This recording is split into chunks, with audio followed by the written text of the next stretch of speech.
Chapter 356. Today, when the Su Fengyin came to watch the battle, the direct descendants of the vassal kings and the advisors on the spring snow building all responded with a cold and indifferent strategy of not trying to win him over or beat him. It was just that His Royal Highness Jianghu had disrupted their plans. To the shadow bigwigs of Guangling in the spring snow building, this was nothing much. Most of them were young men who had only found a place in the building in the last 20 years. They did not have much reverence for Su Xiao, who had a different surname. A few of the more radical advisors had been sparing no effort in advocating for the Beiliang cavalry to be used as a stepping stone for the mighty army of Guangling. Therefore, when he heard that His Royal Highness had led 30 riders to pick a fight and was unexpectedly cut off by the Su Fengyin as a demonstration, even Lu Xingxiang was somewhat angry. He immediately proposed that before the heir of Beiliang had revealed his identity to protect himself, he should use more than 1,000 armored cavalry to charge forward with a thunderous attack. Even if the heir of Beiliang had the world-famous old sword god Li Chungang from the martial emperor city to protect him, and even if not a single one of the 1,000 Beiliang cavalry was left alive, he could still deploy another 3,000 armored cavalry. To kill a young man who would one day inherit the title of the king of Beiliang, and at the same time kill a famous swordsman of Jianghu, Lu Xingxiang believed that his master had the courage to risk 1,000 or 2,000 Beiliang cavalry. Others did not know the hidden intention of the emperor of the capital, but the famous general Lu Xingxiang, who was well versed in military affairs and government affairs, had stood tall on the spring snow building for more than 20 years without falling. His position had always been one of the top 3. How could he not understand the bottom line? Perhaps because of today's turmoil, Lame Su of Beiliang would fly into a rage. Once this happened, the capital would issue an edict, and it was even possible that the Prince of Guangling would be demoted by 1 rank. However, temporary gains and losses could not be disrupted. In the midst of the imperial court's intrigue or the war between the two countries, it could be ignored. Su Xiao had spent most of his life in the military and had suffered countless injuries.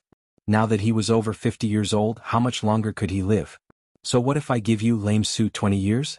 By that time Beiliang will fall apart. His master won't even be 60 years old. More importantly, he will have a long line of descendants. Lu Xingxiang dares to say that by that time, not only will Prince Guangling Zhao regain his throne, His Royal Highness will also be able to obtain a dream of hereditary succession. Beiliang was powerful, like a giant python entrenched in the northern border. The only fatal weakness was that the king of Su only had 2 sons. The youngest, Su Longxiang, was an idiot. Once the eldest, Su Fengyin, died, Su Xiao had the ability to topple the 8 kingdoms of spring and autumn, but did he have the ability to go against the heavens? Unless it was a saint of the 3 sects who was like an immortal on earth, 100 years of youth would be nothing more than a skeleton. This had been the case since ancient times. People kept saying, "Long live the Son of Heaven," but who could truly live forever? Lu Xingxiang didn't quibble with the rat-bearded strategist and said calmly, "If that Su Fengyin wants to die, can you and I stop him?" The wretched-looking great advisor of the Wang mansion chuckled.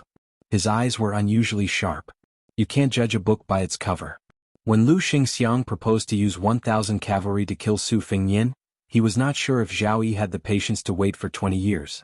But in fact, this great vassal king not only asked Zhang Erbao to lead the army, but also asked someone to bring the tiger talisman to Shanwei's camp, and ordered the rest of the Beiliang army to move out in full force. Such decisiveness and ruthlessness had moved even Lu Xingxiang, who had killed countless people. After killing the only son of Beiliang, it meant that Guangling and the Beiliang cavalry would become mortal enemies. If Guangling army and Beiliang cavalry were to fight on the battlefield, both Guangling and Guangling would lose. Zhao Yi only had 2 big backers, his elder brother who shared the same father and mother in the capital city, and the thousands of miles of rivers and mountains of Liang dynasty between Beiliang and Guangling. With just a few words, a few people had decided the direction of the dynasty for the next 20 years. Lu Xingxiang listened to the sound of rolling tides. His mind was not as calm as his face and tone. This was power and influence. Women were as beautiful as a painting, polished with their bare hands, and added fragrance to their sleeves. How could they be compared to being the leader of a beautiful country?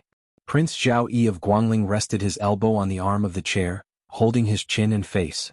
He could not imagine that the skin of a man who weighed nearly 400 pounds was as white as snow. He said with a smile, "Traveling with those few women in Jianghu is like a 3-year-old child holding gold in the market. How could they not attract the attention of bees and butterflies? Piao has always had a good taste.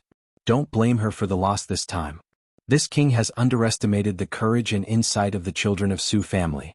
Indeed, to be able to kill scholars in Gangnam-do, quarrel with Dragon Tiger Mountain in Mount Hui, and climb to the top of the city wall in Martial Emperor City, even if he is just an embroidered pillow, he should be the craftsmanship of our Guangling craftsmen, right? Lu Xingxiang did not agree. He just looked at the light cavalry of Bailiang charging like a torrent. Those weak visitors from Bailiang were really like mantises trying to stop a chariot. Those northern barbarians were really spoiled by lame Su. The old advisor with a beard said with a cunning smile, "That little bastard is stupid and bold. With the king's strategy, he will never be able to escape from the palm of your hand. Perhaps that little bastard will never believe that the king will not even give face to Su Xiao. But I wonder how many times can Li Chungang, who has returned to Jianghu, withstand the charge of 1,000 cavalry?" Lu Xingxiang shook his head and said with a heavy voice, "It is said that Li Chungang has become a land immortal in Mount Hui and is sitting firmly in the realm of sword immortal. In the past, the imperial uncle of West Shu had killed more than 1,000 Bailiang cavalry with a sword. It is not a rumor spread by the people of Jianghu. I think this old sword immortally will be a tough nut to crack." Prince Guangling Zhaoyi smiled and said, "This king has spent a lot of money on 1,000 Bailiang cavalry. It is a pity that it is gone just like that. However, Guangling has been peaceful and boring these past few years.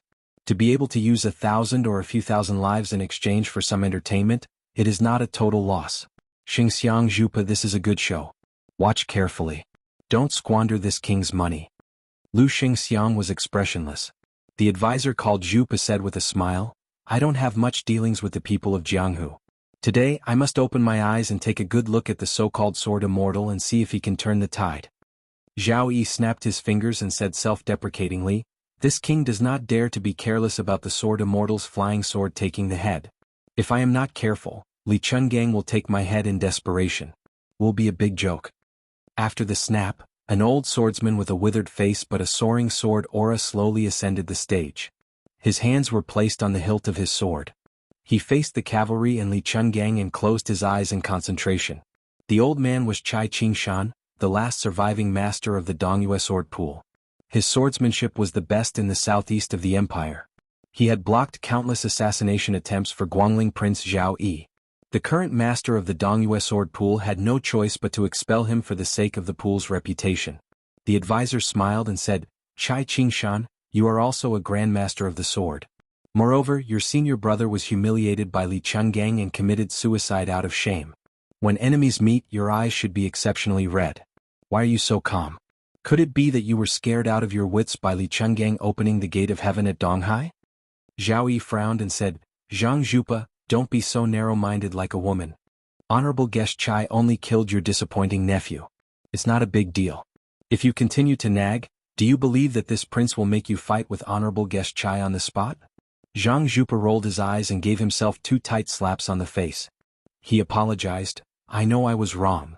Chai Qingshan held his breath and did not move. The naval drill on the river went on as usual, but the Guangling riverbank was suddenly filled with turbulence. The vanguard general Zhang Erbao took the lead. He wielded a lance and waved it, splitting the air. The old man with the sheepskin fur coat carried a standard sword for the Peregrine Falcon Battalion cavalry. It was far from being a divine weapon. Looking at the endless Guangling cavalry, a smile appeared on his old face. "When I first entered Jianghu, I walked on the Guangling tide with my sword. I only felt that as long as I had a sword in my hand, the world would be free and unfettered. I really missed the feeling of being young and carefree. I'm finally going to enter Jianghu. Fate has brought us together on this Guangling river.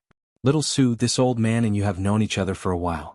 We can't be considered friends, but this old man finds you pleasing to the eye. If you fight with all your strength, you will have enough fame, but it may not be a good thing for you to take charge of the Bailiang cavalry in the future. You, His Royal Highness, have to pay attention to concealment. You can only sleep peacefully by pouring dirty water on yourself every day. This old man sees that you are not living at ease. You are very different from us Jianghu people who fish for fame. Therefore in this battle don't blame this old man for stealing all the limelight.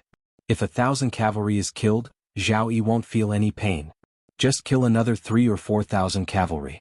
This old man has to be satisfied. If you are really defeated, you don't have to think about collecting this old man's corpse. Just say that this old man will save his strength to send you out of Guangling before he dies." Su Fengyin smiled and said, "Su Xiao once said that it's okay for a man to be cynical about small matters. But when it comes to life and death, one must still do something. There are things that one cannot do. Old senior, if you trust me, just charge forward and leave your back to Su Fengyan. Let's kill our way to Yanji. The old god of swords Li Chungang stopped and scolded jokingly, you know that this old man won't be defeated, so you say such bold words? Su Fengyan said with a wronged face, Old senior, your words are more hurtful than the two-sleeved green snake. The old man laughed heartily. With a tap of his toes, his body shot forward. He said heroically, Dong Tai, killing with a sword, do you really think that you are stronger than this old man? According to the records of later generations, on the 8th month and the 10th month, on the tide viewing day, Li Chungang killed more than 2,600 enemies with one sword. There was no longer the old god of swords and the new god of swords in Jianghu. Blood flowed like a river, but the waves could not wash it away. As they neared Yanji with the crown prince of Bailiang, Su Fengyan smiled and asked Guangling Prince Zhao Yi, if I die, Su Shao will hang Bailiang swords all over Guangling. Do you believe me? Chapter 357. All good things must come to an end.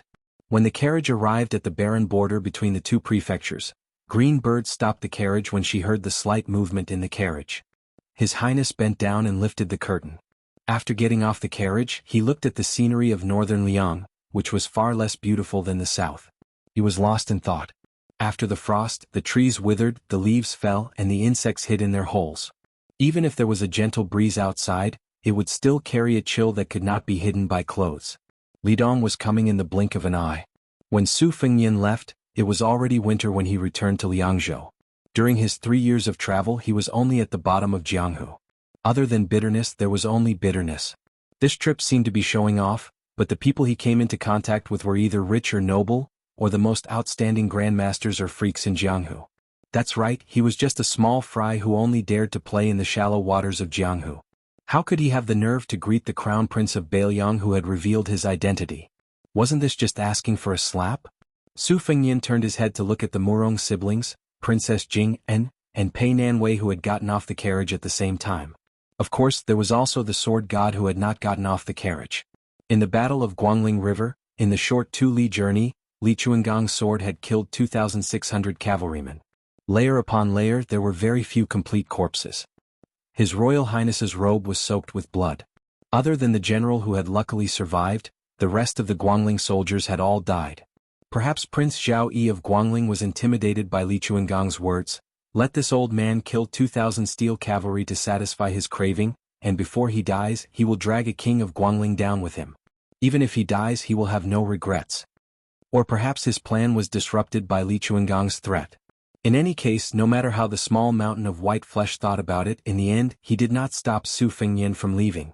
On the 10th day of the 8th month, although Su Fengyan had not killed anyone with his own hands, this was the first time he felt fear. Because every time Li Chungang, who was known for his peerless swordsmanship, killed someone, the chances of him losing his life would increase. If he were to stay in the Guangling River and feed the fishes, he would eventually run out of manpower.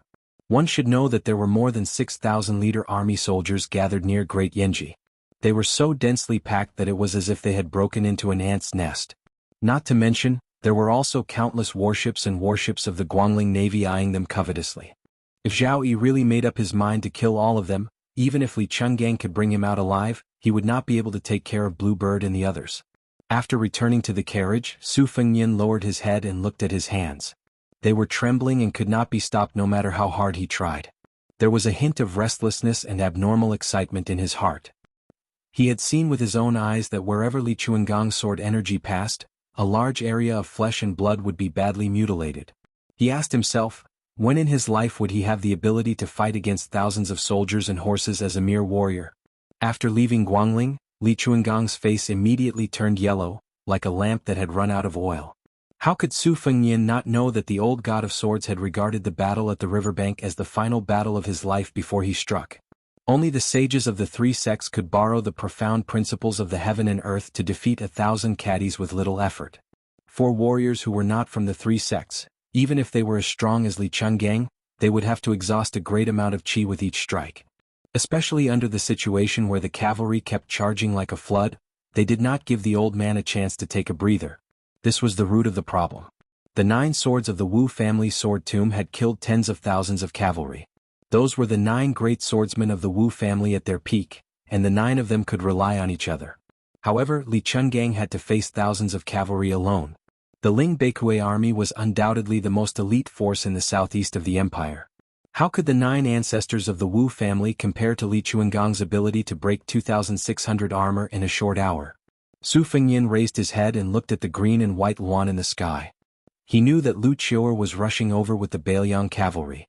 Li Chungang slowly got off the carriage and walked to His Royal Highness's side. He asked, "What's wrong? You don't want this old man to send you to the city gate of Liangzhou?" Su Fengyan shook his head and smiled. "Forget it.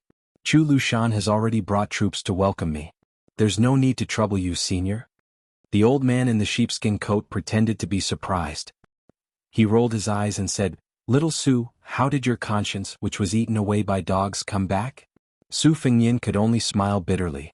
Li Chungang smiled and said, "This old man accompanied you in your madness by the Guangling River. In the end, we are still standing here alive. In fact, you and this old man do not owe each other anything. Without you, even if this old man killed another 2,000 cavalry, he would still have to obediently die. His ending may not be better than the Sword Emperor of Shishu. Your words are more powerful than this old man's hundreds and thousands of swords. It can be seen that the anger of an ordinary man is far inferior to the anger of a king, let alone the anger of a heavenly king. This old man can be considered to have seen through that the people of Jianghu should behave themselves in Jianghu. Otherwise, no matter how capable they are, they will not be able to distinguish between gratitude and grudges. The people of Jianghu will know each other in Jianghu. This is the right thing to do. You emperors, generals, ministers, and rich families are fighting and scheming against each other. Whoever gets involved will get himself into trouble. Just count with your fingers. Mount Longhu and Dongyue Sword Lake seem to be in power, but aren't they all turtles in a jar and carps in a pond? One day when they are fattened up, they may be steamed or braised as they please. This old man looks around and only Wudong and the Wu family are decent." Su Fengyan's face was filled with unconcealable sadness. Li Chungang glanced at him. He knew that mentioning Mount Wudong had hit His Royal Highness's soft spot. Unable to bear it, he changed the topic and asked, "In Guangling you even dared to cut off the fat meat of Xiaogo and put it into your bowl." This old man was amazed by Chen Yu's beauty. "Are you willing to spit out the meat in your mouth into the big bowl in the capital?" Su Fengyan calmly said, "It's probably still the same sentence. There are things to do and there are things not to do. Everything in the world can't just go according to my whims. First, there was the threat of Xiaogo, who was almost destroyed by Cao Changqing. Then the Empress personally sent people to me with the Empress's decree. She beat me with the stick and then gave me the date using both the carrot and the stick. What can I do? If it weren't for the Guangling River incident, perhaps I would still have the courage to act shamelessly in front of the Empress. In Xiangfan I almost completely fell out with the king of Jing and Zhaoheng. I even kidnapped his princess consort to Bailiang and formed an enmity with the king of Guangling Zhao Yi. It's a dead knot that even the immortals can't undo. Right now, I reckon that Su Xiao is ready to beat me with a broom. If I cause more trouble for him, even the Empress will have a bad impression of me as not being able to see the big picture. I'm afraid that I won't even be able to enter the house. The matter of Princess Sui Zhu has already caused this woman, who is known to be the first in the harem, to feel resentment. To tell the truth, I would rather be seen as unreasonable by the one sitting on the dragon throne than let this one worry about me again and again. When a woman's heart is ruthless. Speaking to this point, His Royal Highness suddenly shut his mouth. Li Chungang stretched his back and twisted his neck. He didn't take it to heart and laughed. It's widely rumored in Jianghu that there's going to be a reassessment of the martial arts rankings. This time they're going to dig out those deep-water bastards like Zhao Xuansu and dry them under the sun.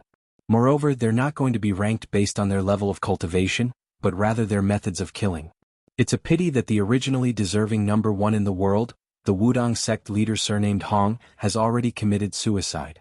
Otherwise, Wang Xinji would be even more deserving of being number 2 in the world. As for this old man, I reckon that by virtue of the battle in Guangling, he'll be ranked ahead of Dong Tai. Furthermore, this old man asserts that Gu Jiantang, who has always been looked down upon by Jianghu, won't be able to hold back this time. There's an 80 to 90% chance that he'll be able to enter the top 5. However, all of this has nothing to do with this old man. This old man has never seen a woman with so much talent. Her face is full of joy and surprise, but in fact, her heart is full of sorrow and tears. She has racked her brains to seek riches and fame, but only when she opens her eyes did she realize that it was all a dream. The little girl's unintentional words are all about the disappointment of the world. Li Chungang exhaled a long breath. This old man can probably hold on for a few more years. In the future, if little girl Jiang succeeds in swordsmanship and wants to fight with you, don't criticize this old man in your heart. Su Fengnian smiled warmly and said, if I can cultivate a female land immortal earlier, wouldn't I be able to meet her earlier? Otherwise, with her shallow skin, how could she have the nerve to kill me? I have to thank you for this. Li Chungang nodded and said with a smile, let's not talk about other things. Your magnanimity suits this old man's taste very well. The old man with the sheepskin fur coat had sharp ears. When he heard the horse hooves coming from afar, he sighed softly, little Su, after today, there is no possibility of meeting again in the martial world. Does this old man have anything that you want? Let me hear it. This old man will make an exception this time. Su Fengnian smiled and said, old man, what can you have? The two-sleeve green snake has already taught you. I can't learn the sword will of opening the gate of heaven with the sword. If you want to talk about what's left, this tattered sheepskin fur coat that is older than me? Forget it, I won't send you off. Li Chungang picked his ears casually and took a deep look at His Royal Highness. He smiled and said, that's the best. This old man can't stand those sentimental sentiments. The old man walked slowly on the official road with his hands behind his back. After 100 steps, he seemed to know that His Royal Highness was watching him. He didn't turn around and waved his hand. Su Fengnian stretched out his hand to block the setting sun and pursed his lips tightly. Wooden horse ox. Fengdu green robe. Sword deity. A sword came from the Great Snow Plateau. Martial Emperor City opened the gate of heaven with the sword. Guangling River had killed 2,600 cavalry. And the one-armed old man wearing the sheepskin fur coat. They were already a ray of afterglow in the martial world. Su Fengnian murmured, one person can make the entire martial world feel old. This is really a domineering skill. Old man, I can't reward you. Chapter 358. Under the iron hooves of the Su family, how could the 8 kingdoms remain unscathed? Those who had not experienced the smoke and fire of war might not necessarily take this old saying seriously. Bailiang's 300,000 iron cavalry were elite and powerful. They could hear their voices before they even saw their faces. The sound of their horses thundering on the official road was so orderly that it made people's hearts tremble. Soon after, they could see a flag with the word, Su, gradually rising from the ground at the end of the road. It was a simple word Su written with strong strokes and silver hooks. It was rumored that it was written by a woman. When Princess Jing'an finally saw the 2 black-armored cavalry at the front, Pei Nanwei was so nervous that her breathing subconsciously slowed down. In Xianxia City, King of Jing and Zhao Heng had a group of elite cavalry guards. In the central region of the empire, it could be said that they could sweep through any army. When Pei Nanwei saw the thousands of cavalry charge at Guangling River, she had thought that the bravery of the world's cavalry had reached the peak. At this time, Pei Nanwei knew that there was always a higher mountain. The Phoenix Battalion, armed with sabers and crossbows, belonged to Bailiang's light cavalry. The cavalry in front of her was the Bailiang army's true iron cavalry. Their equipment was the best in the empire. The cavalry's fighting ability was second to none. As the war horses stamped their hooves, the rider on the back of the horse rose and fell. The angle of the long spear in his hand did not change in the slightest. They were 50 paces away from His Royal Highness cavalry. Almost at the same time, the horses stopped and the riders fell silent. There was no noise at all. The 2 riders shuttled forward. One of the generals was extremely handsome. He rode a white horse and held a silver spear. The other general reminded Pei Nanwei of Guangling's father and son, Zhao Yi and Zhao Yi. His movement of dismounting was not beautiful at all. It could be said that he rolled off the horse and rushed ahead of the general on the white horse. He staggered and ran with a crying voice. One on the left and one on the right. The dust created by his feet did not seem to be inferior to that of a warhorse. Pei Nanwei and the Murong siblings instantly turned pale. There were few women in the world who did not hate and fear the fat man in front of them. It was said that their faces would change at the mention of him. Even Pei Nanwei was not an exception. If she was in Xianxia City's Jing and Palace, she would naturally be calm. However, in Bailiang, the lonely Pei Nanwei really did not have such confidence and toughness. However, the fat man who should have gone to hell to be cut into pieces and thrown into a frying pan made Pei Nanwei deeply understand what shameless flattery was. When he was still 5 or 6 steps away from His Royal Highness, his whole body suddenly fell to the ground and hugged Su Fengnian's thigh. His face was covered in tears and snot. Your Highness is finally back. Wuxia deserves to die for not being able to accompany Your Highness by the Guangling River. If something happens to Your Highness, how can Wuxia live? After Wuxia heard this, he immediately went to the general and begged for a tiger tally. He wished he could personally lead 20,000 cavalry from Jianghu to Guangling and cut off the balls of that father and son and fry them with oil. At that time, there will be countless concubines in the Guangling palace. Your Highness will first pick the good ones to warm your bed and leave the bad ones to Lucio her. Painanwei was still fine. She could still pretend to be calm. Murong Wuzhu was so scared that her face was pale. She trembled and hid behind Murong Tonghuang. She stuck out her head, afraid that the fiendish man would sit on the ground and cry, and the next moment, he would stand up and pounce on her with a ferocious smile. She was different from Princess Jing'an. Princess Pei was the princess consort of a king with real power in the dynasty. Although she was also afraid of Chu Lushan's bad reputation, she paid more attention to the real combat strength of the Bailiang cavalry and the story behind Chu Lushan. Murong Wuzhu didn't think too much about Chu Lushan's official position and his military exploits in the spring and autumn period. Right now, she wished that all the fatties in the world were lighter. Su Fengyan rubbed Chu Lushan's cheek and said helplessly, all right, we're all on the same side. Who are you pretending to be a grandson for? I'm warning you, this Shitzi doesn't have a good impression of men who weigh more than 300 caddies. Why don't you try to be lovey-dovey again? Chu Lushan, who was often forgotten as the general of Qinwuox, struggled to get up with hidden bitterness. His Royal Highness had a smile on his face and helped him up. Fatty Chu was still muttering to himself. Su Fengyan turned his head and saw the unexpected white bear Yuan Zuozong. He said softly, thank you for your hard work, second brother Yuan. Yuan Zuozong, who liked to use the enemy's head as a wine bowl, squinted his eyes and shook his head. This is my duty. Your Highness doesn't need to worry. After a pause, he seemed to feel that his words were a bit stiff. Yuan Zuozong, who was always serious, smiled and joked. Your Highness called me second brother Yuan. Yuan Zuozong walked a few hundred li comfortably. Su Fengyan let Xu Xiu give up the horse so that he could ride side by side with Chu Lushan on the official road. Aunt Xu, whose fate was much better than Lu Qiantang, had to act as a coachman. Since she left Guangling, she had not had a good night's sleep. Only now did she feel at ease. In Bailiang, even a dragon had to lower its head. For Bailiang, there was no such thing as a dragon crossing the river. Here there was only a worm crossing the river. On the way back, she received a secret message from His Royal Highness. The woman Zhao Sun kept as a mistress in Xiangfan City had died suddenly. Did this mean that she could replace her? His Royal Highness did not say anything, so she did not dare to guess. Two dusty carriages followed closely behind. One of them was driven by Blue Bird, the head maid of Wutong Garden. She looked at the back of His Royal Highness, bit her lips and slowly lowered her eyes. On the official road, His Royal Highness was in the middle. The two adopted sons of the King of Bailiang were on his left and right. They were all third-grade generals with the most solid military achievements in the spring and autumn period. Although Yuan Zuozong was not as famous as Qin Zhibao and Liang and Beimang dynasties, he was still better than Beimang's young generals like Ningmei and Dian Xiong. Moreover, Yuan Zuozong was recognized as a first-class general in the empire. Based on this point alone, there were many Yuan Baixiong in the Bailiang army. Chapter 359. The Bailiang cavalry that was a little closer to the three of them all kept their eyes fixed on His Royal Highness as they galloped. In the past, all they had seen and heard was that His Royal Highness was jealous of other young masters and snatching women. Previously, there had been no news of His Royal Highness's 3 years of travel, so they had only thought that His Royal Highness had gone to harm the girls of other places. But this time, news of His Royal Highness's trip had spread back to Bailiang, causing the whole of Bailiang to be extremely shocked. Outside Xiangfan City, he had single-handedly faced the king of Jing and Zhaoheng, and stabbed a general to death in front of the vassal king. Who would believe that? Later, they heard that the old god of swords Li Chungang, who had somehow become His Royal Highness's retainer, had borrowed countless swords from Mount Hui in Jianzhou.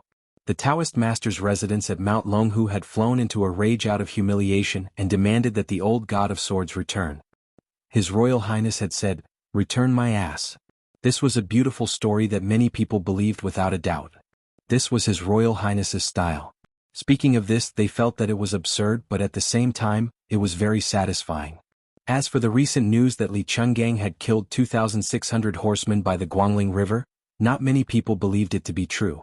But His Royal Highness had said that he would make the Bailiang swords hang all over Guangling. Almost all of the listeners had slapped the table in amazement and cheered. During this period of time, because of this sentence, Bailiang's specialty, green ant wine, was almost out of stock. The people of Bailiang drank to liven things up. The restaurants and taverns in the streets and alleys were booming with business. The overwhelming condemnation of His Royal Highness vanished like smoke in thin air. Some of the storytellers with good business acumen gathered information from all over the place and fabricated even more wonderful stories. As long as they talked about His Royal Highness' travels, they would win cheers from the crowd. Usually the storytellers would use up a few caddies of saliva, and the extra tips would at most be a few copper coins. But now they could earn quite a few pieces of silver every day. They spared no effort in flattering and praising His Royal Highness, who they had never met before. At first the scholars snorted disdainfully, but they couldn't stand the unanimous opinions of everyone around them. At first they were skeptical, but in the end, seeing the general trend, they had no choice but to join in the commotion. However, the Bailiang army remained unusually silent. Murong Wuzhu put down the curtain and muttered to herself, "It turns out that a great demon like Chu Lushan is also afraid of His Royal Highness." Murong Tonghuang sneered and said, "This Chu Lushan is only afraid of the king of Bailiang who has contributed so much that he can't reward him." Murong Wuzhu frowned. She wasn't used to refuting her brother, so she lowered her voice and said, "But I feel that Chu Lushan is actually a little afraid of His Royal Highness." Murong Tonghuang hesitated and fell into deep thought.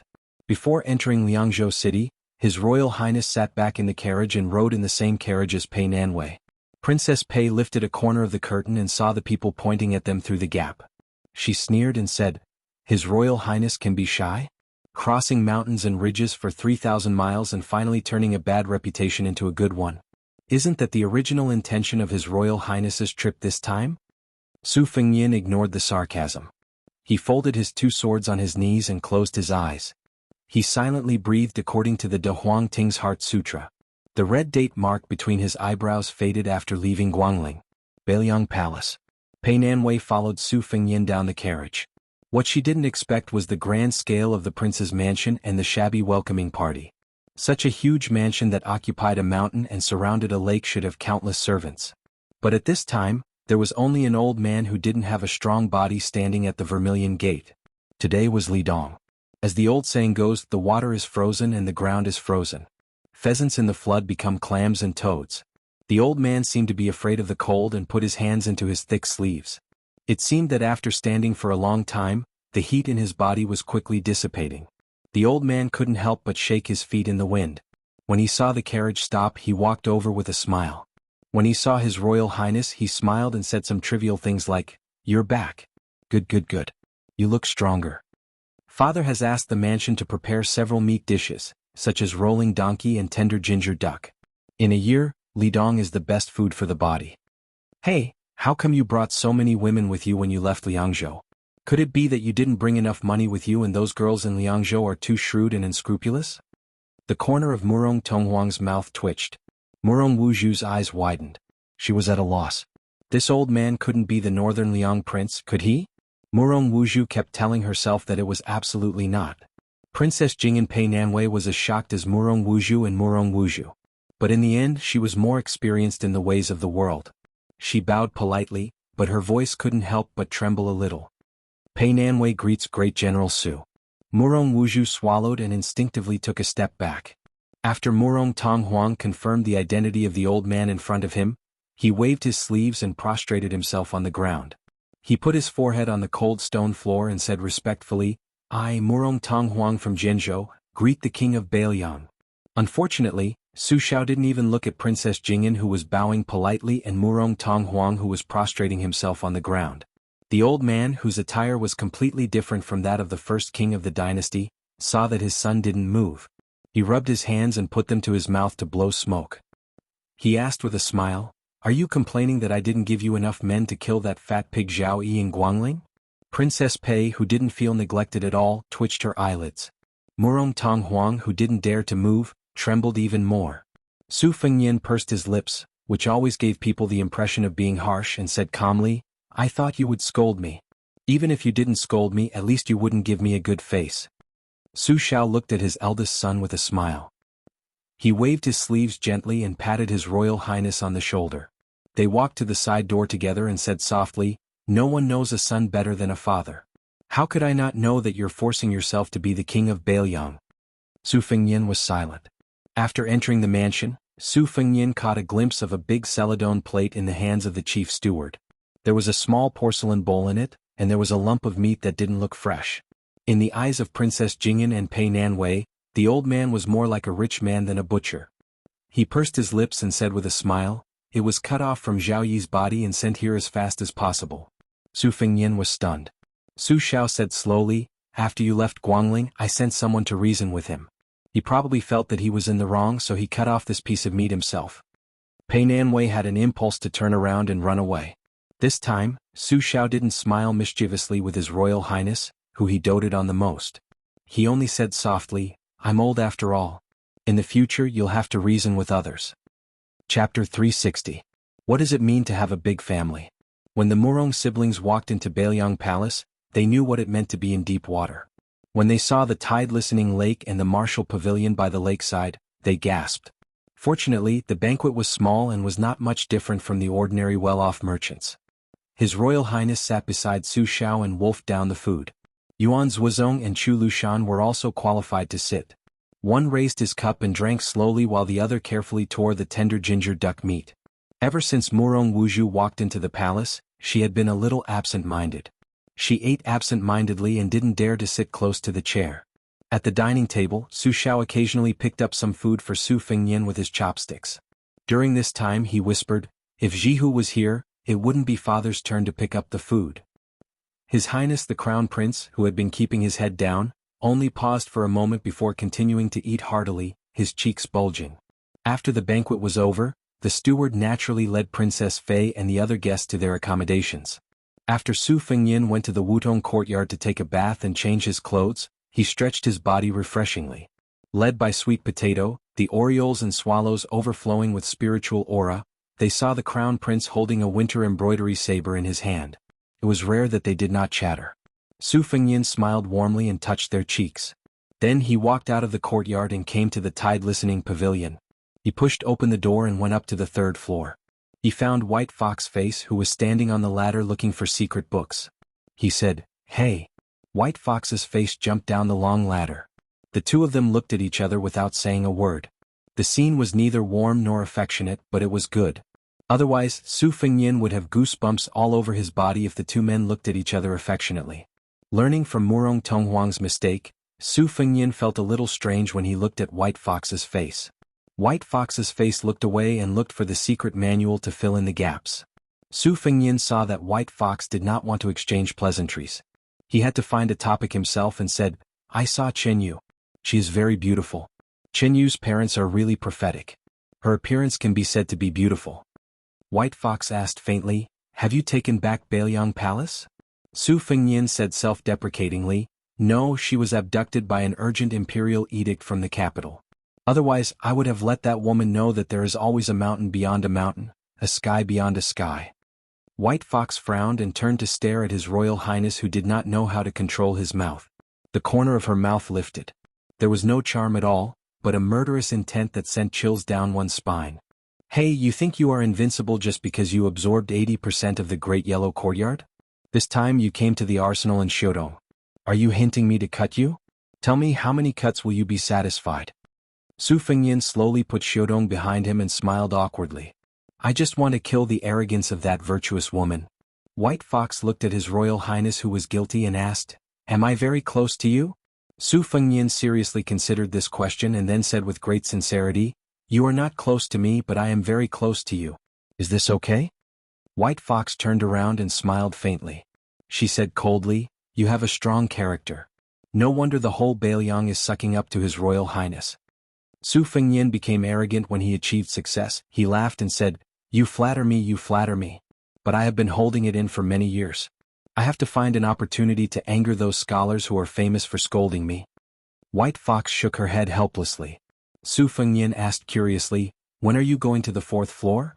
Bai Hu looked around and said, "Only in a few days." Su Fengnian sighed and said, "I don't expect to catch up to you in this lifetime." White Fox did not make fun of his Royal Highness this time. She said calmly, "What's the point of a higher state? Other than Wang Xianji, who dares to say that they can beat Li Xiaoxin, who has been in the Vajra realm? Han Diaoxi in the Imperial Palace could kill the celestial phenomenon with the mysterious finger. Most of the people in the Confucian, Buddhist and Taoist sects have an exaggerated state. If you only talk about killing enemies, you have to lower your state at least. That's why Xianyuan Jingqing on the Great Snow Plateau could only perish together with the great celestial phenomenon Xianyuan Pan. Of course, the most powerful thing about Confucian monks and Taoist monks is their mouths. They can easily enforce justice on behalf of the heavens. It's understandable that they can't fight. Su Fengyin smiled bitterly and said, "Luckily you're not a woman. Otherwise, who would dare to marry you with such a poisonous tongue?" White Fox ignored Su Fengyin's jesting and stretched out her hand. Su Fengyin hesitated and said shamelessly, "Xiu Dong and I have been relying on each other for 2 years. I have to hold her every night when I sleep. We have a deep relationship. If you don't like Xiu Dong's tackiness, why not?" White Fox did not retract her hand. She just stared at him. Murderous aura, evil spirit, domineering. This was the F***king expert who was going to fight for the top spot in Jianghu in the future.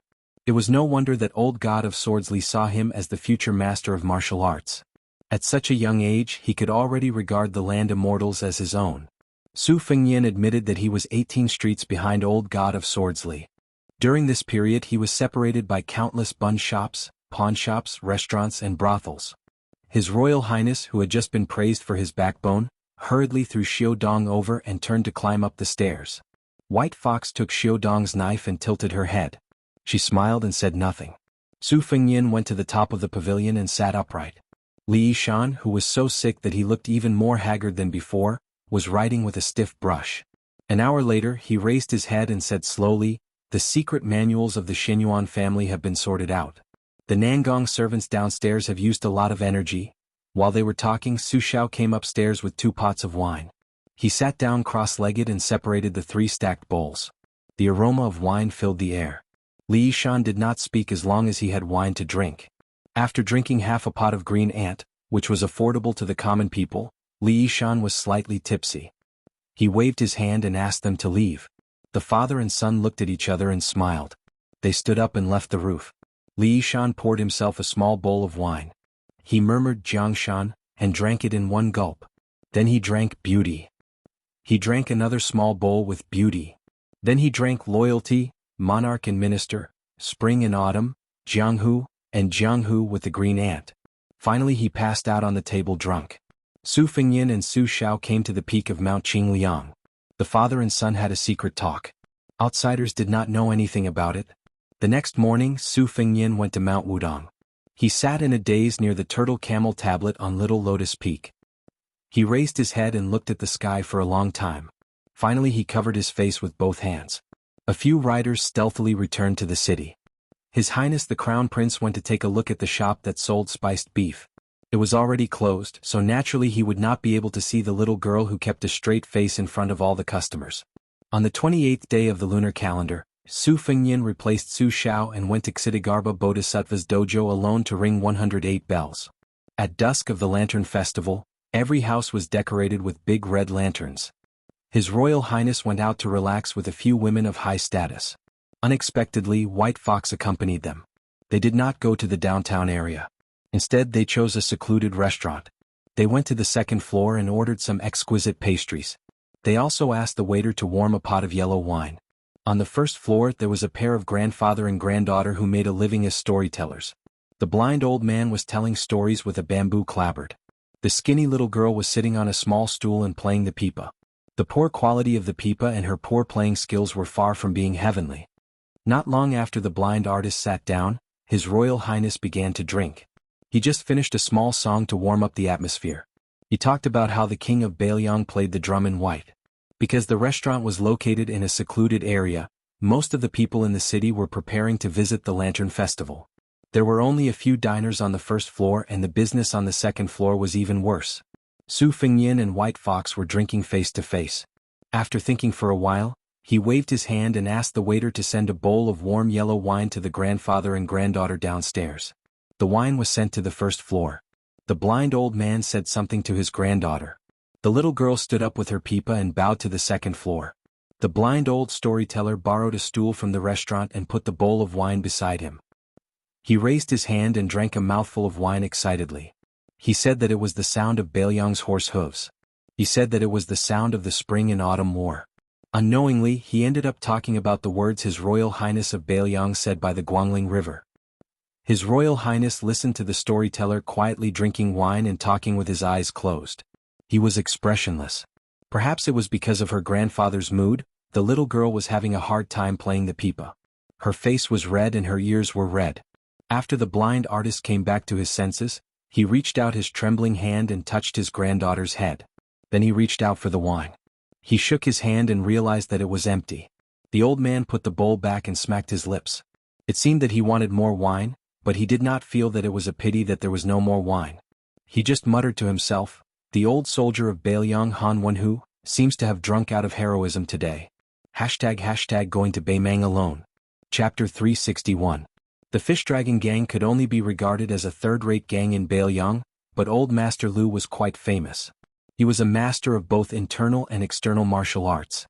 It was said that when he was young he met a senior immortal in Wudong Mountain, who taught him a set of superior internal strength mental cultivation methods. Coupled with his 30 years of hard work, he practiced the mountain cannon fist, which had been passed down by his family. Many heroes died under his fists. Unfortunately, Old Master Lu was stubborn. When he was at the peak of his fame, he couldn't lower his head to deal with the officials for fear of losing face, so he suffered a lot of difficulties. At that time, Old Master Lu could still rely on his fists and a few brothers in the gang to make a name for himself in Bailiang, which was full of gangs. However, as his old brothers earned enough money, they retired from the Jianghu and spent their remaining years with their grandchildren. Old Master Lu, who couldn't hold up the overall situation by himself, gradually found it hard to make ends meet. At this time, if he wanted to build a relationship with the officials and get a share of the gray business, he wouldn't be able to enter the temple even if he carried a pig's head. In the first 10 or 20 years, the Honghu sect and Lujian sect could only be regarded as juniors in front of the Fish Dragon Gang because they gave enough money as filial piety and were willing to put aside their pride to do a lot of dirty work for the officials. Now most of them were rich. Not to mention the gang leader, even the guests were rich. They even had private residences in big cities like Liangzhou and Lingzhou where every inch of land was worth gold. The Fish Dragon Gang finally realized this and tightened their belts, bowed their heads, and begged people to accept the filial piety money. Some of the gang's connections that had almost been completely wiped out began to improve. The destination of this trip was the lower city of the Sword southbound platform on the border of Baimang. He was helping a son of a general, whose father was a fourth-grade military officer, to transport some silk, satin, rouge and other goods purchased from the empire's Gangnam-do to Baimang for resale. The price difference was considerable. However, not everyone dared to do this kind of business. At this time, hundreds of lives were left on the border between the empire and Baimang. Ordinary official travel passes might not be able to pass through the passes safely. However, since the dandy's father was a general with real power, there was no need to worry that the passes on the Bailiang side would make things too difficult for him. The only thing he was worried about was the bandits on the Baimang side. The Fish Dragon Gang gritted their teeth and accepted this business. Although they were on tenterhooks, they could only get a pitiful 10% profit. However, no matter how small a mosquito's meat was, it was still meat. Besides, being able to form a relationship with the dandy was more important than making real money. Last year, a disciple of the second leader of the Fish Dragon Gang saw the young master of the Azure Dragon Gang doing evil on the way and angrily attacked him. As a result, not only was his limbs crippled, but the Fish Dragon Gang was also almost sealed by the government. This was the difference between having a backer and not having one. During that time, the young master of the Azure Dragon Gang would often go to the Fish Dragon Gang and pester the granddaughter of the old leader, which made everyone in the gang angry. This time, the Fish Dragon Gang didn't dare to slack off in the slightest as they were working for the children of the government. Besides Lu Laozi, who stayed in the gang to intimidate the small fry who only had a few fat pieces of meat left in the gang, the second leader Xiao Chang, who was good at using a double-handed sword, had originally planned to retire in the middle of the month. Because of this, he missed the auspicious day. Even Gong Sunyang, who hadn't been involved in the affairs of Jianghu for many years, reappeared in Jianghu with the ox-horn bow. Together with Xiao Chang, he assisted Lu Narong, who was going to take over the Fish Dragon Gang in the future. There weren't too many goods, just enough to fill a carriage. If they weren't transported to Baimang, which was a primitive place, it would be very suspicious of using a big bow to shoot sparrows.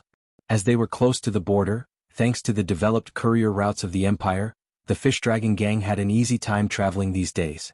A woman in tight clothes with narrow sleeves was sitting on the leading horse. A long sword in a green scabbard was hanging from her waist. Her appearance was clear and charming like a femme fatale, but she had an inviolable heroic spirit. It was probably because her limpid eyes were too cold. Half a horse away, Xiaochang rode his horse in front. Although the second leader used a double-handed sword, he didn't have one sword hanging from his waist. Instead, he had two swords in one scabbard, which was very strange. Xiaochang's swordsmanship was also very sharp and vicious. Even if there weren't 100 people killed by his sword, there were at least 70 or 80. Which Jianghu master didn't step on the lives and reputation of others. Moreover, many old-school Jianghu masters valued their reputation more than their lives. In Jianghu, revenge could be avenged for 10 generations. Every year, more and more enemies of Xiaochang were found at the door of the Fish Dragon Gang. It could be seen that the Fish Dragon Gang was in decline. This trip to Beimang was related to the layout of the Fish Dragon Gang in the next few years.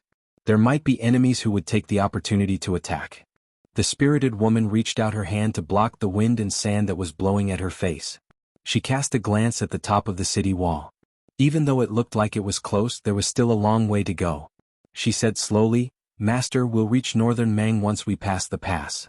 Although Xiaochang's swordsmanship was outstanding and fierce, he was recognized by the whole Fish Dragon Gang to be kind and had a good temper.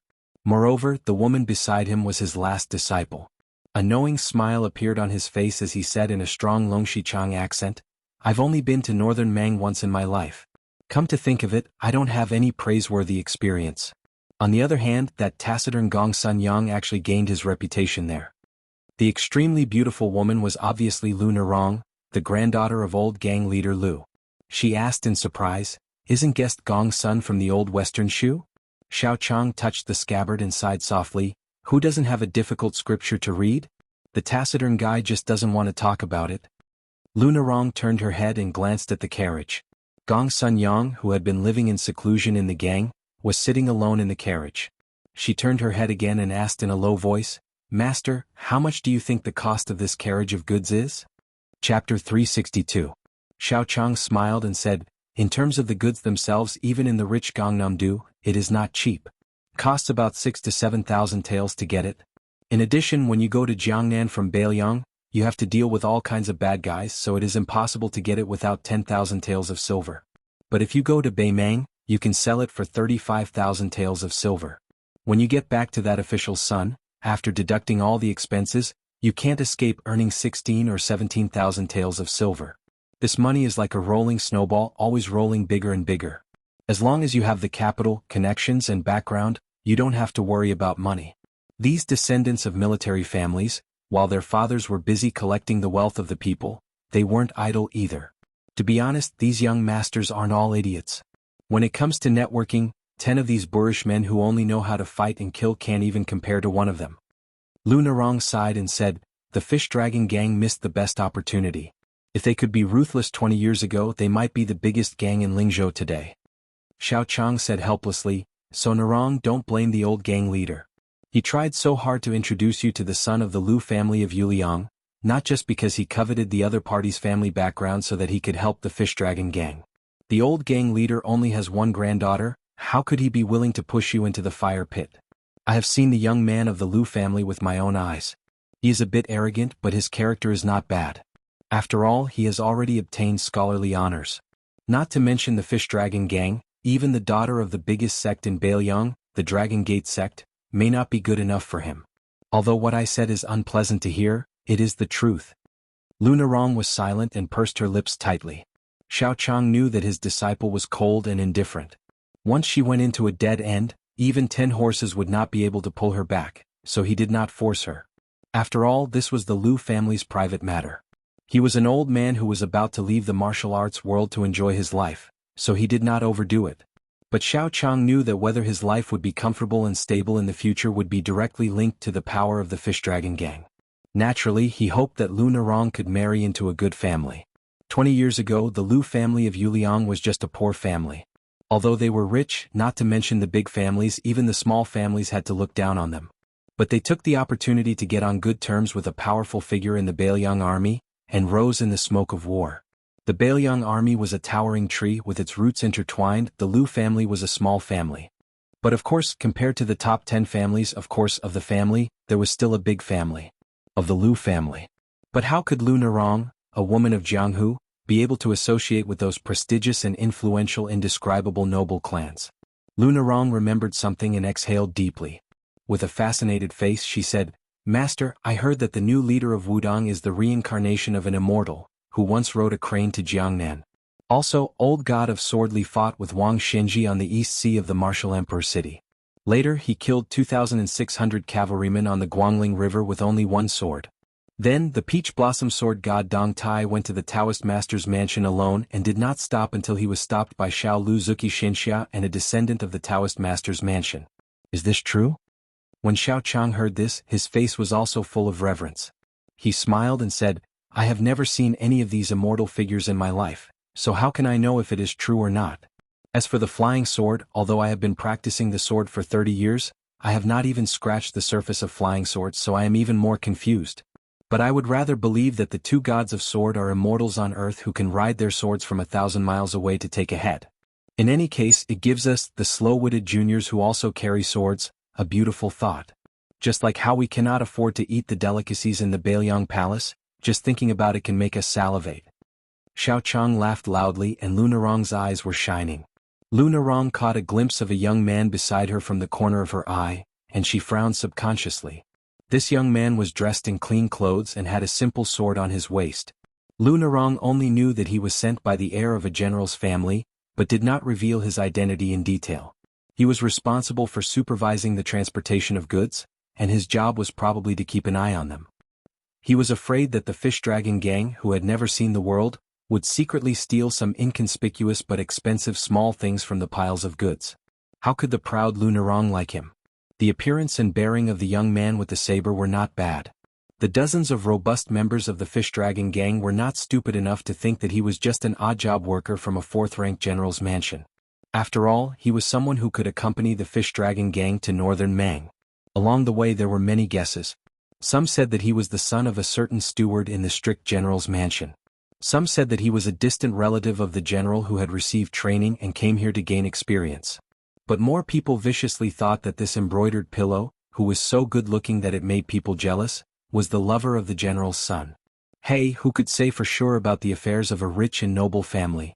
How could there be any lack of dirty secrets and scandals?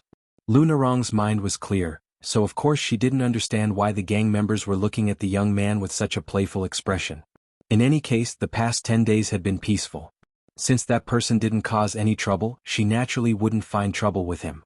She had privately asked her master, Xiao Chang, about this unfamiliar man's martial arts skills. Xiao Chang only said that he couldn't tell, so she was relieved. Most likely he was a bored person who used his saber as an accessory. In any case, the rich and powerful young people all liked this kind of thing. They were obviously weaker than scholars who had no strength to truss up a chicken, yet they liked to carry a saber and a sword. The man with the sword kept a clear distance from the fish dragon gang. Seeing Lu Narong's peeping gaze, he responded with a smile. Lu Narong turned her head with a cold face. Chapter 363. The young man with the saber stood out from the crowd, so the dozens of elite members of the fish dragon gang naturally regarded him as a government official. At first, some of the younger members of the gang were worried that Miss Lu would look at this handsome young man in a different light, which would be too embarrassing for them, who had been close to her for many years. Of course, they were vigilant and wanted to tie him up. Later, when they saw Lu Narong's cold attitude, they felt relieved. At first, their malicious criticism of the young man with the saber also faded away. After all, it takes two to clap. Besides, if they kept making fun of him, they would appear to be narrow-minded. Fortunately, this young man who claimed to be surnamed Su did not order the fish dragon gang around because of his power.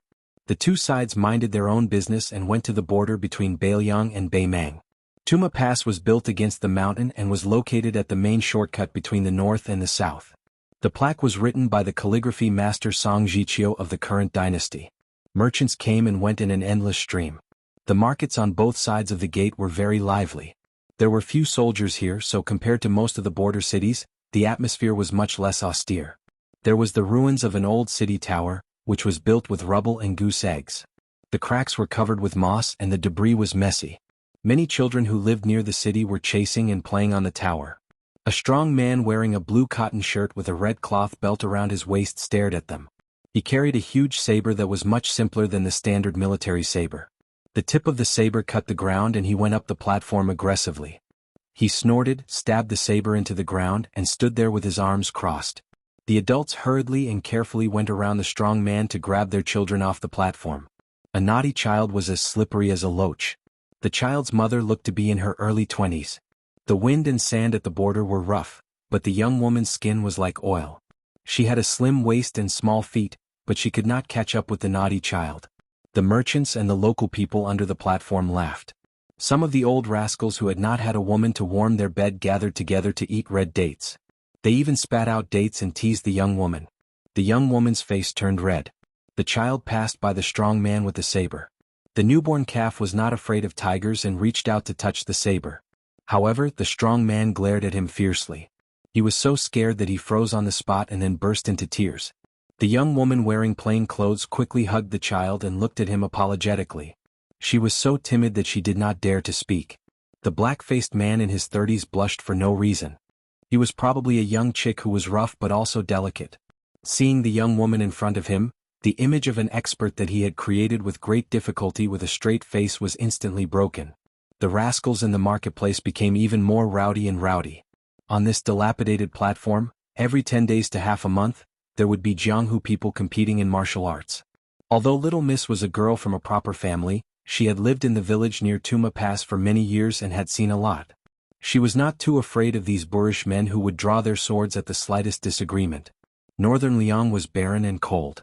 Compared to the rich and fertile Jiangnan, which had 1,000 li of fertile land, if one wanted to survive, one had to dig out food from the gaps between the teeth of the heavens to eat. The customs of the people were simple, but at the same time, they were unusually brave and worshipped martial arts. The government did not forbid private fights between martial artists, but if one accidentally injured a commoner, it was a great crime to be banished to the army. If there were more than 3 people, they would be punished on the spot. Without at least 100 taels of silver as a filial piety to the soldiers, they would not be able to survive. With the support of his mother, the child carelessly wiped the tears off his little black cat face and made a face at the brawny man. The brawny man who was about to fight scratched his head helplessly. Clearly he was not a vicious and evil person. The child had originally wanted to stretch out his leg to kick this stingy piece of charcoal that wouldn't even let him touch the knife. Fortunately, his mother hurriedly pulled him away and gently scolded him. The dark-faced brawny man seemed to be looking straight ahead, but from the corner of his eye, his gaze landed on the buttocks of the little girl that was slightly bent over. His Adam's apple bobbed slightly. The girl's body was small and delicate, her clothes were plain and clean.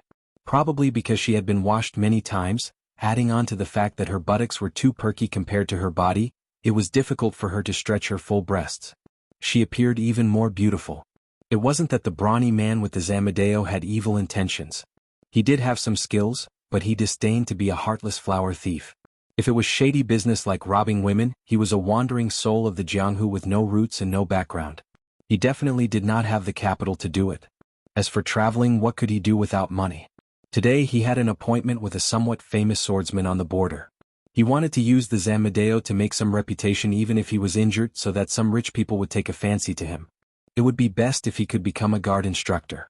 Xiao Chang went to take the goods and show the official pass to the captain of the pass. The king of hell was easy to deal with, but the little ghosts were difficult to deal with. They would definitely not pass the pass in a short time. This matter should have been handled by Lu Nerong, but she was very attractive and could easily cause problems. Xiao Chang did not care and insisted on letting the granddaughter of the gang gain experience and accumulate worldly wisdom. If a carriage of goods had a problem, the fish dragon gang could barely afford to pay for it. However, if they angered that famous young master, they would really suffer a great loss. Therefore he simply did not let Lu Nerong show up. Lu Nerong wandered around with a few attendants and agreed to meet her master Xiao Chang at the city gate in half an hour. Lu Nerong wanted to take advantage of this trip to recruit 1 or 2 Jianghu heroes to join the gang. If she really wanted to take over the fish dragon gang, she would not be able to raise her head if she did not have any of her own subordinates. Moreover, it would not be good to have her hands and feet tied. She and 6 or 7 young members of the fish dragon gang followed the crowd to the base of the platform. A few local gangsters who wanted to get close to her were gently pushed away by Lu Nerong's escorts. They were all skillful and made people retreat. After all, this was not Lingzhou. If they provoked someone difficult to deal with, who would give face to the fish dragon gang that they had never heard of? How big was the Jianghu today? A half-baked Jianghu person who had been in the Jianghu for a few years could casually name a lot. The so-called sects, gangs, temples, villages, islands, villages, palaces, and so on, not to mention other places. Just in Lingzhou alone, there were more than 40 people who could name themselves. To put it bluntly, It was as difficult as ascending to the heavens to be able to give a good name. The Fish Dragon Gang was considered to have started their business early, so they were able to snatch the name Fish Dragon, which was not vulgar. Outside of Lingzhou, the whole Jianghu probably had at least 8 or 9 members of the Fish Dragon Gang with the same name. Chapter 364. There was an uproar. Lu Narong turned her head and saw a swordsman in snow-white clothes with a sword stepping on the shoulders of the crowd. His demeanor was otherworldly. This swordsman who showed off his skills was heading towards Lu Narong. How could Lu Narong bear the humiliation of being stepped on by someone else? She silently unsheathed the famed sword at her waist. Her eyes were sharp. The handsome swordsman with a face like a peach blossom narrowed his eyes. He seemed to have sensed the sharpness of Lu Narong's aura. He made a slight turn and stepped on the shoulders of the spectators nearby to reach the base of the stage. After floating down, he could be said to be handsome. If one didn't have some real skills, one wouldn't dare to appear like him. There were crouching tigers and hidden dragons in Jianghu. If one stepped on a big pit and was pulled to the ground by a master, one would fall flat on his face. How could one still fight? Next, the two sides had to announce their names in a loud voice. They could either splash dirty water on each other or flatter each other. Next, they couldn't fight to their heart's content immediately. Instead, they had to say that the sword had no eyes and that they were responsible for their own life and death. If it was a life and death battle, there had to be respected seniors in Jianghu as witnesses. Both sides had to sign a life and death contract. Don't think that everything was fine at this time. If it wasn't a master who was indifferent to fame and fortune, he had to look around and wait until the big and small gambling houses below the stage had collected enough bets. After all, in many fights, when real masters fought, the outcome was often decided within the time it took to brew a cup of tea. It wasn't exciting to watch, so the gambling house had to spend some copper coins to hire people to cheer. If it was an ordinary fight, they needed to cheer even more. This was good for both sides. The most unlucky thing was that the audience who didn't buy it booed together. This was simply the greatest shame of all martial artists in Jianghu.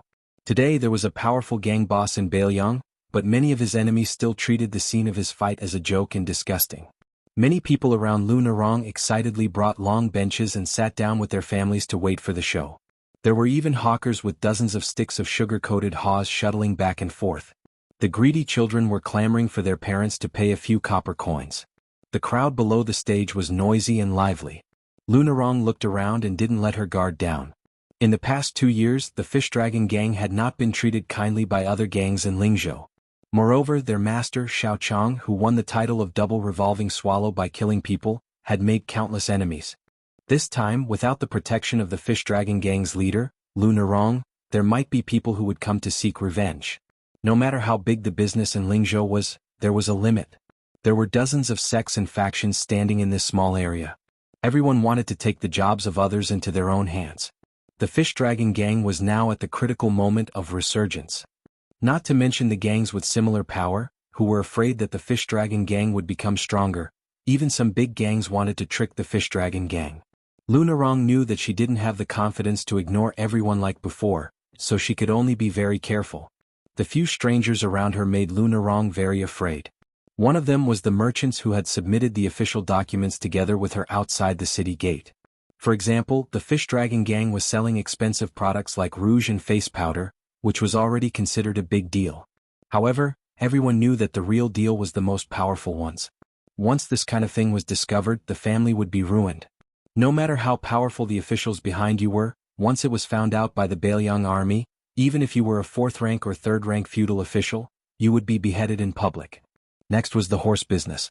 Buying horses from Beimang. As for whether you would sell them to the Beiliang army or to private individuals, it depended on your own ability. In short, this business was dangerous. Not only did you need to have a good relationship in Beiliang, you also needed a reliable person with real power to help pave the way in Beimang. At this time, there was a group of horse sellers around Lu Narong. They seemed to be dressed as merchants, but they were all strong. Another group of people were openly pointing at her, not showing any signs of concealing their intentions. Lu Narong whispered, "Be careful. Don't just watch the competition on the platform." The young men around her nodded silently. Somehow, when Lu Narong saw a young man squatting on a pile of mud bricks connected to the mountain in the distance, holding a stick of sugar-coated haws in one hand, he lowered his head and nibbled on it, but he was not watching the competition on the platform like them. Instead, he was looking at the city wall of the Fallen Horse Pass. She was stunned for a moment and then she wanted to cry and laugh. This guy was in a leisurely mood, not at all like a reckless warrior. Why did the general's mansion send such a person to escort the escort? Lu Narong was not in the mood to think deeply about the identity of this young man with a saber, so she continued to look at the platform. She had to admit that the man with the Zamadeo had amazing strength. He wielded a saber that weighed more than 40 kilograms. The swordsman in snow-white clothes had excellent swordsmanship. Under the Zamadeo, he walked leisurely, and the sword in his hand was raised slowly. He was very relaxed, obviously holding back his strength. His swordsmanship was at least equal to her master Xiao Chang's, which made Lu Narong want to recruit him. On the top of the mud brick wall, of course, was His Royal Highness Su Fengyan. The candied hawthorn was sweet and tasty, and the syrup was thick and light yellow. Although it was the stingy low-quality syrup of the hawthorn, it had its own unique flavor. The candied fruit was crunchy but not greasy. With each bite, a hawthorn was crunchy. After a few bites, there was only one hawthorn left on the stick. Just as he was about to bite down, he saw a little kid squatting beside him, staring at him without blinking. It was the naughty child who competed with the black-faced swordsman on the platform. The child's family background was probably not good, but he was dressed neatly, unlike the sloppy poor children. Seeing His Royal Highness turn his head, the child hurriedly pretended to look at the fight on the platform. Su Fengyan smiled, gritted his teeth, and threw away the remaining candied hawthorn on the stick. He then stretched out his hand and handed over the other stick of candied hawthorn that he had not eaten yet. The child tilted his head and looked at the tempting candied hawthorn from the corner of his eyes. He swallowed his saliva. It seemed that his family background was very good, and he did not have the habit of asking for things from strangers. He revealed his 2 canine teeth and shook his head shyly with a red face. The child hesitated for a moment, then finally gathered his courage and made up his mind. He turned his head and looked at His Royal Highness with his eyes wide open. Su Fengyan turned his head with a puzzled expression. The child pointed at the spring thunder saber hanging from Su Fengyan's waist. Obviously, in the child's eyes, no matter how greedy he was, a stick of candied hawthorn could not compare to touching the real saber. Which child did not have a Jianghu in their heart? Su Fengyan smiled and generously took off his saber and handed it to the child. The child's eyes were filled with joy and surprise. He hugged the spring thunder saber that was not heavy at all. It was as if he had embraced the Jianghu in such a simple manner. Author's note: if the first volume's Jianghu was about Vajra finger and mysterious heavenly phenomenon lining up to reveal themselves, then the second volume would be more about Jianghu's lower class. I have to praise myself. Putting aside whether Shui Zhong's writing is good or bad, it is definitely true that he is not in a hurry to write. Chapter 365. The child loved the spring thunder saber so much that he couldn't bear to part with it. Seeing that his good-looking brother wasn't stingy, he simply sat down on the edge of the mud brick wall, his feet dangling over the edge. If he dirted his clothes, he would only be nagged by his mother for a day or two. But this saber was a real saber. Perhaps he would only be able to touch it once in his life. His Royal Highness saw that the child was holding the saber and seemed to have forgotten himself. He had no choice but to reach out and gently grab the back of the child's collar and pull him back slightly, afraid that the child would accidentally fall off the wall. His Royal Highness then took a bite of the sugar-coated hawthorn and narrowed his eyes at the endless stream of people on the official road outside the city. If the water was too clear, there would be no fish. With the strict control and infiltration ability of the Bailiang army, it wouldn't be difficult to catch a few fat sheep to serve as a warning to others. However, Bailiang was originally a poor and desolate place where birds didn't even shit. It needed a large amount of real money to circulate. Li Hanlin's father, Li Gongda, the governor of Feng province, was able to become the new Bailiang's administrator. It wasn't just because this old scoundrel was Su Zhao's lackey. If one were to say that Li Gongda's method of making money was the second best in Bailiang, no one would dare to claim to be the best. Su Xiao once joked that if one gave Li Gongda a copper coin, it would produce one tael of silver the next day. Furthermore, in order to obtain this second-rank official position in Bailiang, which was second only to the Jidushi in name, Li Gongda, this old Pishio who plucked feathers from wild geese, had spat out a lot of real money for the first time. Rumor had it that Feng province's tycoons were drinking with their in-laws and laughed loudly, saying that in the future, it wouldn't be only Feng province that would be oppressed by Iron Cock Li. Su Fengyan chewed on the hawthorn, his mind wandering 10,000 li. On this secret trip, he did not make a big fuss and left quietly. Other than a short and narrow spring thunder saber, he only had a few banknotes and a small bag of silver coins. All in all, he only had about 300 taels of silver. If he were in a first-class brothel in Jianghu, he would only be able to enjoy a meal with a prostitute, and he might not even be able to enjoy himself to the fullest. Su Fengnian held a bamboo stick without any candied haws in its mouth. Seeing that the toddler obviously liked this spring thunder very much, it put its little face on the scabbard and smiled foolishly at the good-tempered big brother in front of it. Su Fengnian saw that the battle between the white-clothed swordsman and the man with the zamadeo on the stage had reached its climax. The crowd would not disperse for a while, so he was not in a hurry to get the spring thunder back. This child, who was looking forward to Jianghu, reminded him of a certain penniless pauper. Squatting on the wall with the bamboo stick in his mouth, Su Fengnian smiled softly and said, "You can touch it, but don't take the saber out.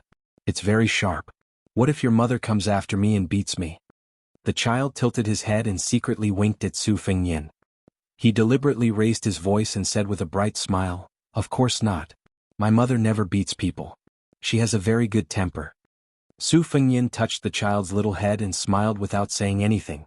She did not have the nerve to pick up the hairpin to examine it in detail, for fear that the stall owner would roll his eyes at her. She never thought that as soon as she came back to her senses, she would discover that her son was gone. Her temperament was indifferent, she was not anxious to show it on her face. Sure enough, she saw her son on the top of the wall, accompanied by a strange young man carrying a saber. At first, she was worried that there would be some disturbance, for a poor family like her could not withstand any disturbance. She lifted the corner of her skirt and trotted to the top of the wall, but she happened to see that young man pulling the back of her son's collar. Unconsciously, her state of mind calmed down. She knew that since he was young, her son had a fondness for those chivalrous men who roamed the Jianghu. He had never once failed to participate in the martial arts competition at the old city site of Tuma Pass. Sometimes, when he heard his playmates calling him from the alley, he did not care that he was eating and would rush out. When he came back, he did not forget to finish his meal without leaving a single grain of rice behind. While he ate, he danced with joy as he told her how the chivalrous men made their moves, making her heart filled with joy. Many of the hardships that she could not speak to others were not so bitter anymore. Hearing the child's flattering, Xianxia, who had an enchanting figure but was as delicate as a young lady, covered her mouth and laughed. Her eyes narrowed into crescent moons, and she restrained her expression, only hiding some charm that quietly hung on the tip of her brows. She rolled up her sleeves and saluted this good-natured young master. It was probably due to the hardships of living in seclusion these past few years that she had developed a keen intuition for all kinds of men. Whether they had ulterior motives, she could see through most of the dark tricks they used to play hard to get. The young man biting the bamboo stick in front of her was even more like a descendant of a large family than that military officer's son at Toppling Horse Pass who only knew how to pretend to be cultured. It was rare that his eyes were very clear when he looked at her. This made her think of the well water at the entrance of the village. It was very clean, but she could not see through its depth. Lil Miss said in a light voice, "Yu Song, return the saber to this young man." The young child nodded and made a sound of acknowledgement. He stood up. Even though his eyes were unwilling, he still stood up and respectfully returned the spring thunder saber to the big brother who was bending down to receive the saber. Lil Miss naturally patted away the yellow dirt on the child's butt. Children from poor families, no matter how much they played, they couldn't trample on clothing that was sewn needle by needle. She was the widow of a Bailiang courier. Without a man, she had to work alone in the fields. Every year, the government would give her a sum of money as compensation. It wasn't much, just 8 taels of silver, but at least she had something to look forward to. Privately, she heard from the private school teachers that according to the Bailiang military law, it should be more than 30 taels. Most of it had been doctored by the officials. However, she was a widowed woman and didn't care about this. She couldn't care about it. There were some men in the villages near Tuma Pass that wanted to marry her, and one of them had military merit. But she felt that since Yu Song had taken the surname of Zhao with his husband, she couldn't let him call a man with a different surname father. Yu Song's personality was a bit mischievous, but this was how children were. She knew a bit of words and had a broader vision than the average crude village woman. Every day, she listened to him recite the poems and books he had learned from the private school. She sat at the side and twirled the wick. She only felt that a day of hard work in life was not easy. She didn't complain about the tight but fulfilling days. On the platform of the ruins, the two chivalrous men fought back and forth until the sky turned dark.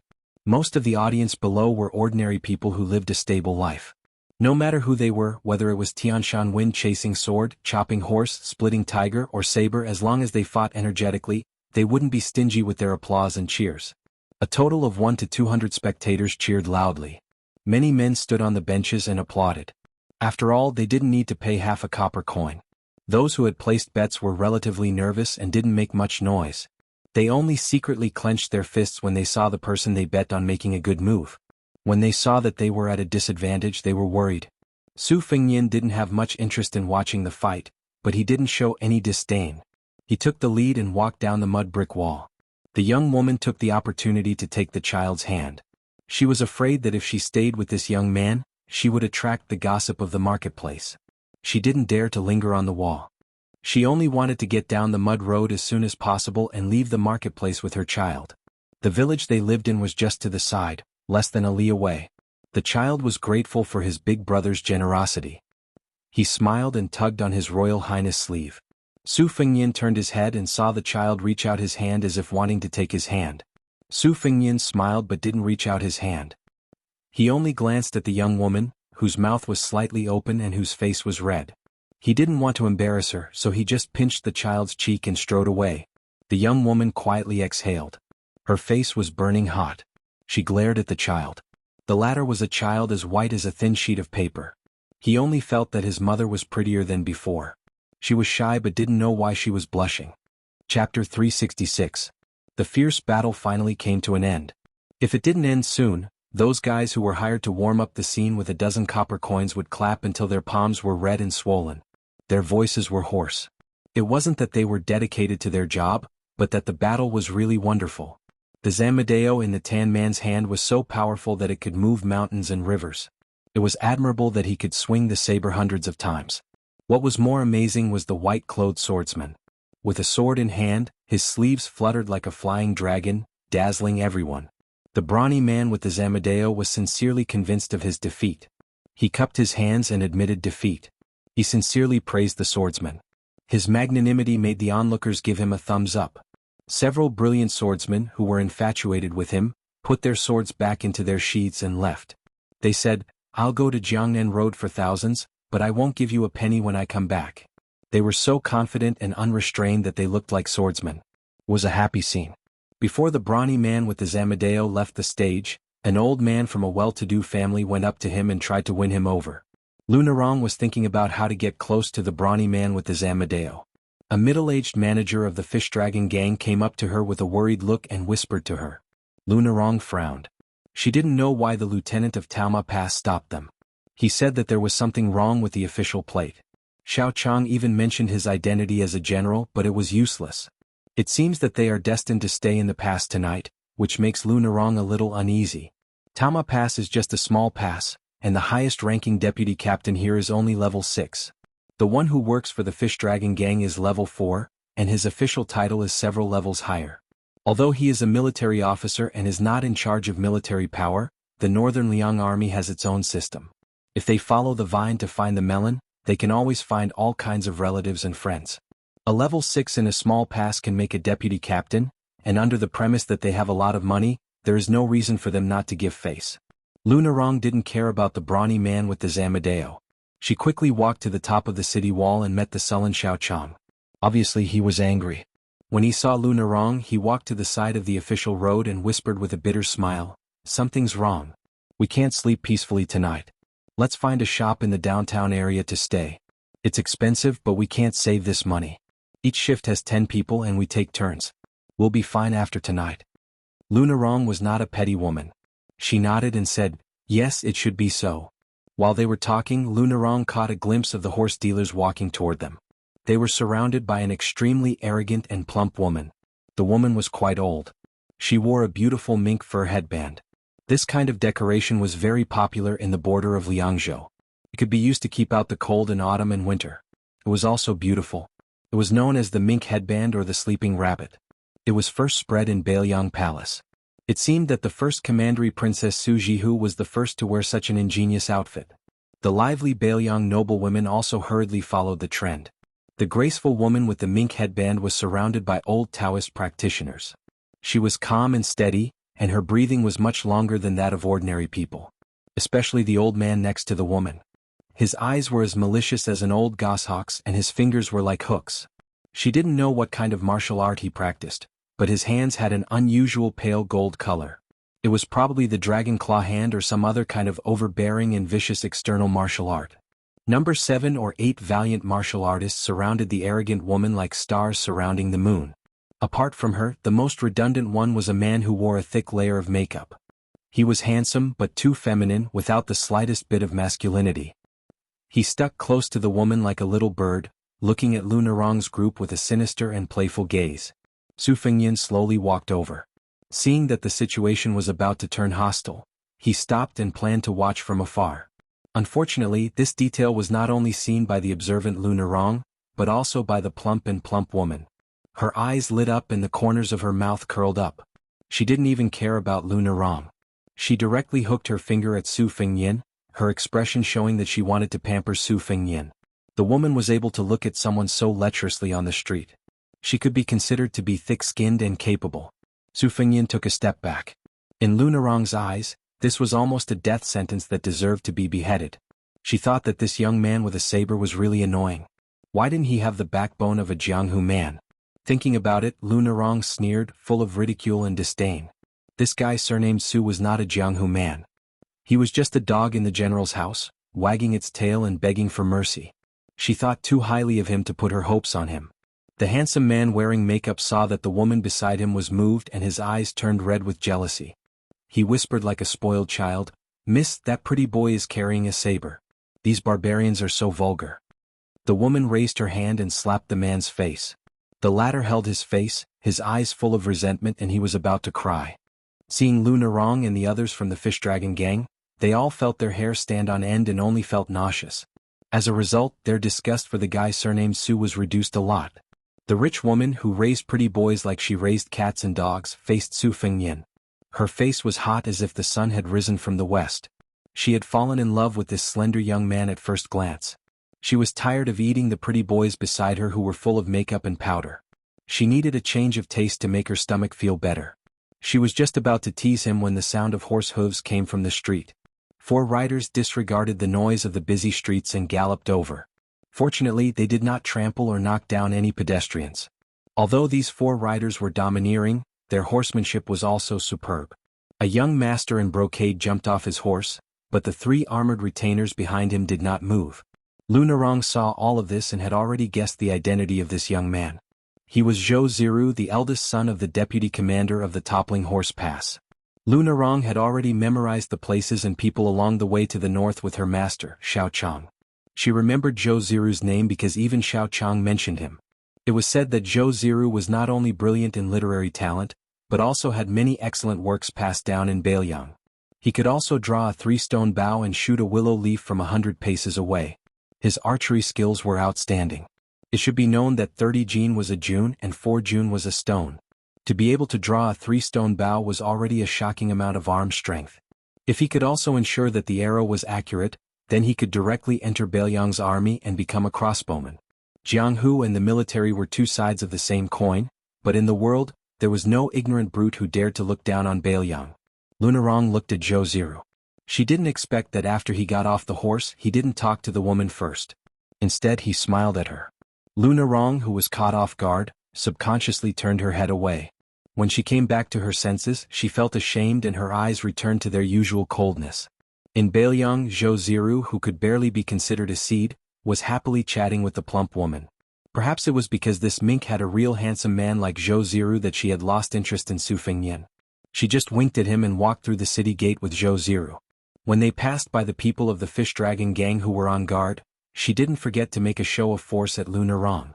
Zhou Ziru, on the other hand, paused his steps. Xiaochang let out a sigh of relief. When they were outside, as long as they weren't a lone wild crane who looked down on the world with disdain, how could everything go according to their wishes? It was inevitable that they would have to face all kinds of forces several times. Afraid that Lu Narong would take a liking to him, he found a light topic and said, "This young Master Zhou is skilled in both literature and martial arts. He is a good match for our Narong." Lu Narong said bitterly, "Master, you know that I dislike this kind of official's son the most.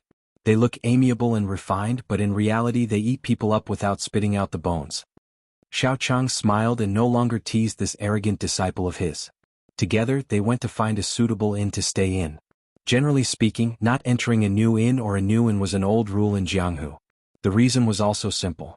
However, they were right under the eyes of the soldiers stationed at the Tumbling Horse Pass, so they didn't need to care too much about it. Finally, they found an old inn in the downtown area. More than 30 people spent nearly 20 taels of silver a night. Even Lu Narong, who had never worried about food and clothing since childhood, was a little distressed. She knew that the local regulars would only ask for less than 10 taels of silver, but to be safe, even if they were treated as fat sheep and ruthlessly slaughtered, the fish dragon gang could only pinch their noses and endure it. During this period, Su Fengyan quietly followed behind. The scene on the street made the fish dragon gang despise this young man who originally didn't belong to the same gang with a sword. They thought to themselves, "Boy, are you wearing a sword for show? You were almost snatched away by a woman to be her gigolo. Even if you can't beat those evil servants, you should at least put on an angry face. You are a coward who doesn't say anything and takes a step back.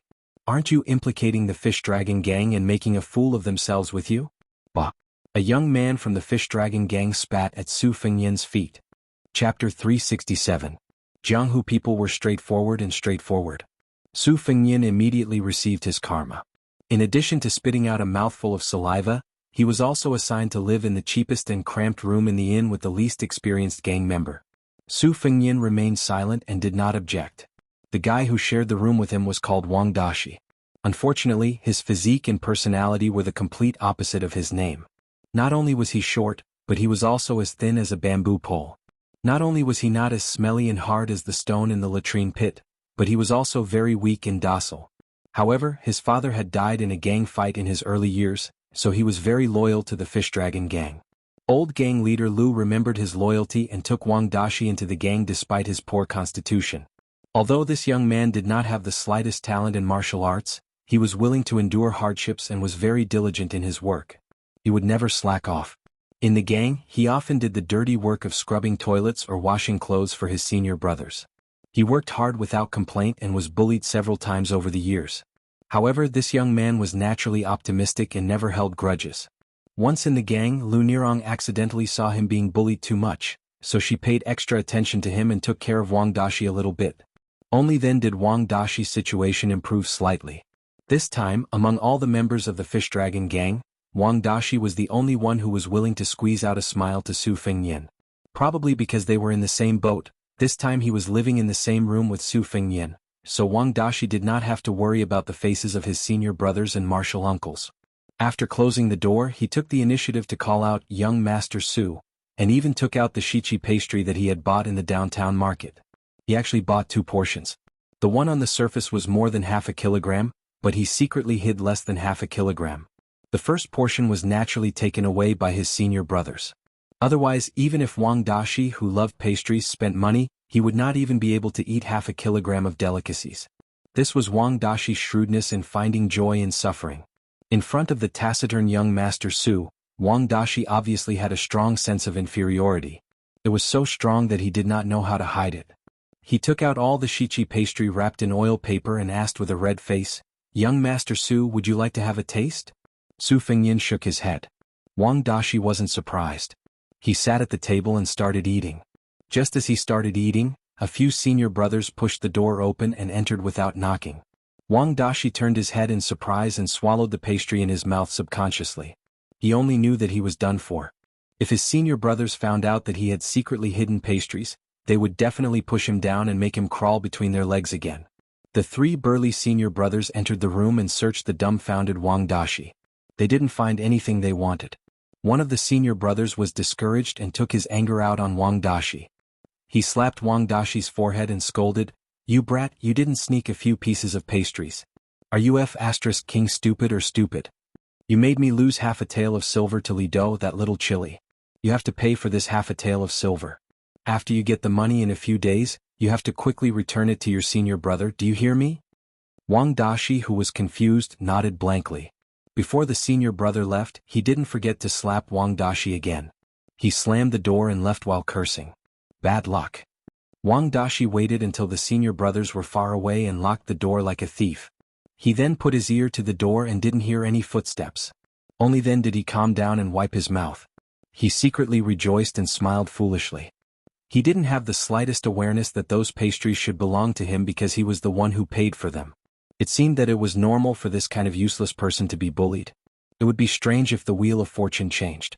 Wang Dashi looked at the empty table and was dumbfounded. At this time, Su Fengyan raised his hand and put the missing pastries back on the table. Wang Dashi ran back to the table and sat down. He was so grateful that he didn't know what to say. Su Fengyan, who had unknowingly done a good deed, was still expressionless. He didn't try to worm his way into being friends with Wang Dashi. He just pulled his chair to a window seat and closed his eyes to rest like an old monk in meditation. In the first-class room, Lu Narong, Master Xiao Chong, guest elder Gong Sun Yang, and a steward surnamed Hong were sitting on four sides of the table. Xiao Chong, who was holding two swords in a scabbard on the table, laughed softly and said, "Narong, tell me in detail about that white-clothed swordsman's swordsmanship." Those little bastards described it vaguely and couldn't give a single clue. Lu Narong and Xiao Chong had practiced swordsmanship for many years. Since childhood, they had been influenced by their grandfather, old gang leader Lu, who had fought against experts from all walks of life. Among them, there was no lack of experts in swordsmanship. Lu Narong's insight was quite unique. He spoke tirelessly about several exquisite moves. Lu Narong didn't forget to use her finger as a sword and slowly draw strokes in the air. Xiao Chong was not a swordsman who fished for fame. The most powerful thing about using two swords in a scabbard was that after being unsheathed, the mother and son swords could be used to circle around him like a pair of swallows. It could both attack and defend. Of course, this was not a superior swordsmanship, but a clever move. Xiao Chong mocked himself for not being able to enter the eyes of a swordsmanship grandmaster. However, in the eyes of the Fish Dragon gang, this was an extremely mysterious ability. Even the experienced and knowledgeable Lu Narong sincerely admired him. After practicing swordsmanship for more than 10 years, she could only make a single sword circle within a range of 3 feet. Moreover, it looked good but was useless. It was completely useless in a fight. Xiao Chong was one of the few masters in the Fish Dragon gang who could be ranked at the top of the second rate in the Lingzhou Wulin. He was not far from the front line of old gang leader Lu. He was the true number one swordsman in the gang. Lu Narong was his disciple, so Xiao Chong was not misleading. Chapter 368. Xiao Chong listened to Lu Narong's story and smiled. If I didn't guess wrong, the white-clothed swordsman is Qing Yish, who is very popular at the border. I thought he was just fooling the people, but I didn't expect him to have some skills. It's a pity that he left in a hurry. Otherwise, he could have joined the Fish Dragon gang as a guest. That would be even better. Lu Narong sighed. What a pity. Xiao Chong glanced at the dull Gong Sun Yang and smiled. This Qing Yish is good at martial arts, but compared to us he is still inferior. Narong, back then your uncle Gong Sun. Gong Sun Yang struggled to lift his eyelids. His expression was as calm as an ancient well as he interrupted his old friend Xiao Chong. He waved his hand and said, "Don't mention it if it's nothing." Xiao Chong said helplessly, "I haven't said it yet." Gong Sun Yang stood up and said softly, "Miss, I'll go back to my room first." Lu Narong got up to see him off, but Gong Sun Yang shook his head and stopped her. He walked out of the room alone. The Fish Dragon gang knew that this guest suffered from wet poison on his right toe. It was said that when he slept, he couldn't even pull out the heel of his shoe, so he walked with a slight limp and rarely showed up. Among the senior members of the Fish Dragon gang, he was the only one who didn't even have a disciple. They only heard that the old guy could use the unique skill of 5 consecutive arrows, but no one had the chance to see it with their own eyes. The horn bow was covered in dust and hung on the wall all year round. No one knew if it was just for show. After Gong Sun Yang left, Xiao Chong revealed some secrets of the past. Lu Narong learned that Gong Sun Yang once held the gate of the city with both hands and hung a fierce horse in the air when he rode into the city. If this was true, Uncle Gong Sun was not inferior to her grandfather when he was at his peak, but she didn't know if his cultivation had regressed over the years. Lu Narong knew that the path of martial arts was like sailing against the current. If one slacked off, 1 month's effort would be wasted. It was like a pearl covered in dust for a long time. Even if it was wiped again, it would not be as round as it used to be. As the saying goes, pearls also have a life, and martial arts also have spirituality that can only be understood but not spoken. Xiao Chong hesitated and said in a deep voice, "Narong, I saw a familiar figure on the street today." Lu Narong's heart skipped a beat. She whispered, "Is it Master's enemy?" Xiao Chong nodded. "It's not difficult to deal with one of them, but I'm afraid that several of them will gather together." Lu Narong's tone was calm. She smiled and said, "What are you afraid of? The inn is only a short distance away from the pass. They wouldn't dare to cause trouble in public. Besides, Master and Uncle Gong's son are here. These scoundrels will kill them one by one. If 2 come, we'll kill a pair. If 3 come, we'll kill them all. Xiao Chang was also affected by Lu Narong's tone, and a heroic spirit that was once covered by the aura of dusk welled up in him. He laughed and said, "We practice the sword, so we should have this heroic spirit. And I, Rong, your cultivation will definitely be higher than mine in the future." Lu Narong smiled. But when night fell, the fish dragons couldn't laugh anymore. His original intention was to live in a busy city, so that those who hid in the dark would have scruples. Who would have thought that he would be caught like a turtle in a jar? Lu Narong stood by the window, her face pale. The torches outside the inn lit up the night like it was daytime. There were as many as 3 forces that had designs on the fish dragons. One of them was the enemy of the second leader, Xiao Chang. There were 5 or 6 people and they didn't ride horses. Obviously, they wanted to take advantage of Xiao Chang's last trip to Jianghu before he retired and take revenge. There were 3 unwritten rules in Jianghu. The first rule was that the hatred of several generations could be avenged by the descendants, but generally it wouldn't involve the wife or daughter. If there was a massacre of the whole family, not to mention the government, people in Jianghu would find it shameful. Chivalrous people were more likely to teach them a lesson if they had the ability. The second rule was that a master for a day was a father for life.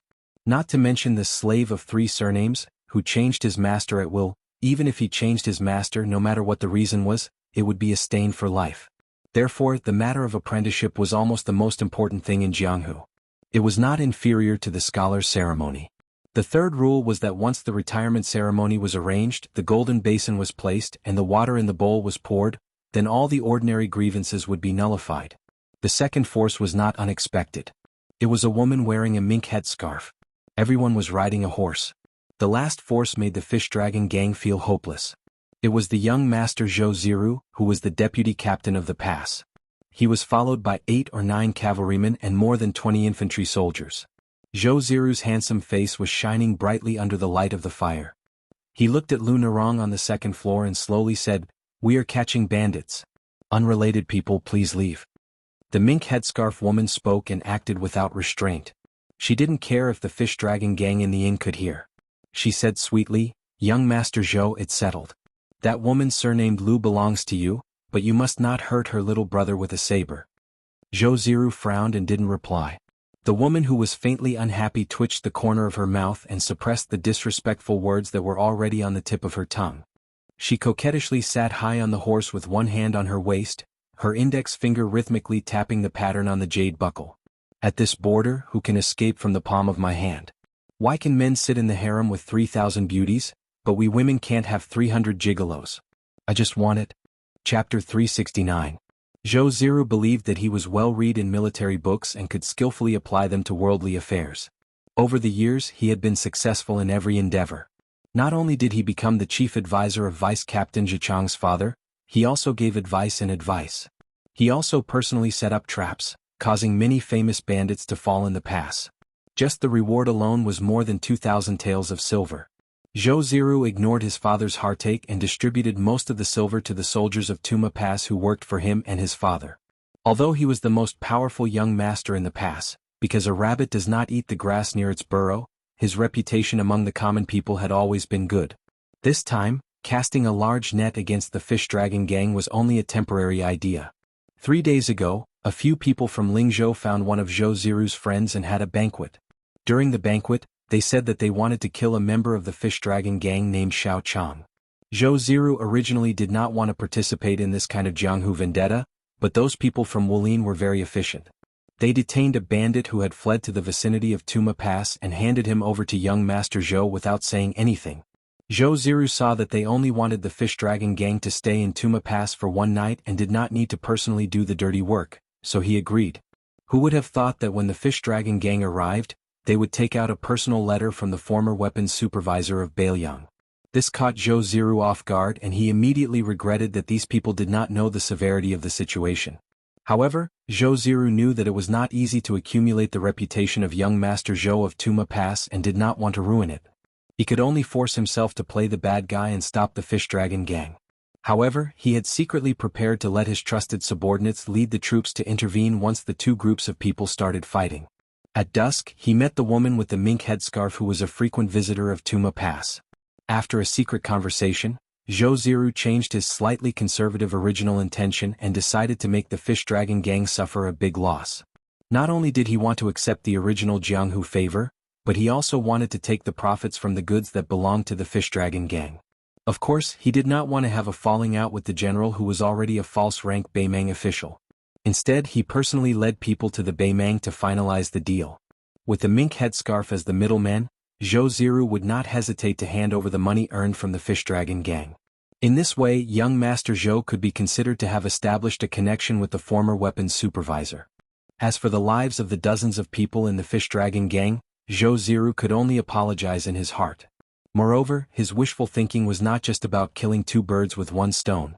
Sitting high on the horse with an indifferent expression, Zhou Ziru looked up and quietly made a hand gesture.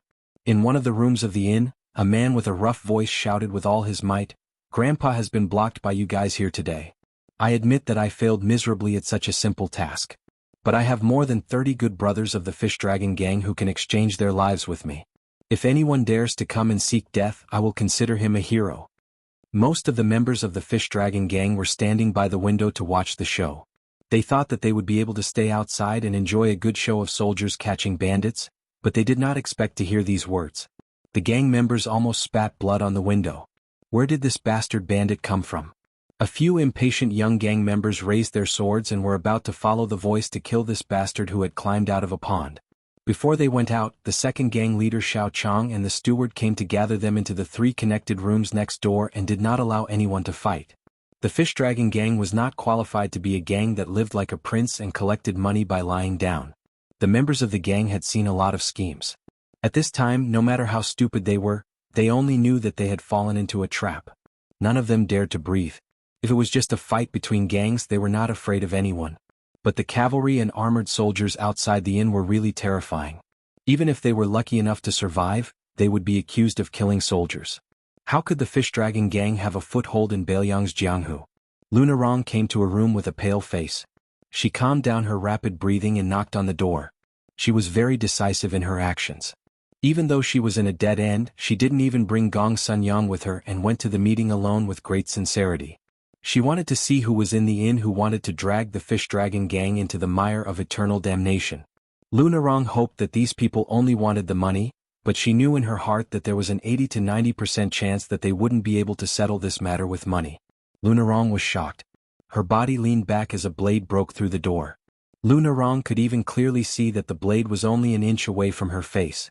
The person in the room didn't succeed in his attack, so he decisively put away his saber and kicked the door. Before Luna Rong's delicate body fell to the ground, she slapped the ground with one hand and spun her body, dodging the door. Standing in the corridor, her face was ashen. She saw a sloppy young man carrying a saber on his shoulder walk out of the room. The young man sniffled and looked at Luna Rong. After exchanging glances, he laughed and said, "If I knew it was a delicate girl, I would have held back." Luna Rong suppressed the anger in her heart and tried to ask calmly, "Why did you frame the Fish Dragon Gang?" Although the young swordsman was frivolous, like an ordinary rogue who flirted with women in the marketplace, the way he looked at people and the way he held the blade shocked Luna Rong. He was indeed an elite soldier in the Beiyang army. She remembered that her grandpa, old gang leader Lu, said that the difference between military officers and martial artists in Jianghu was that they might have blood on their hands. But compared with the ruthlessness of the latter, the former had a kind of courage that really penetrated into their bones.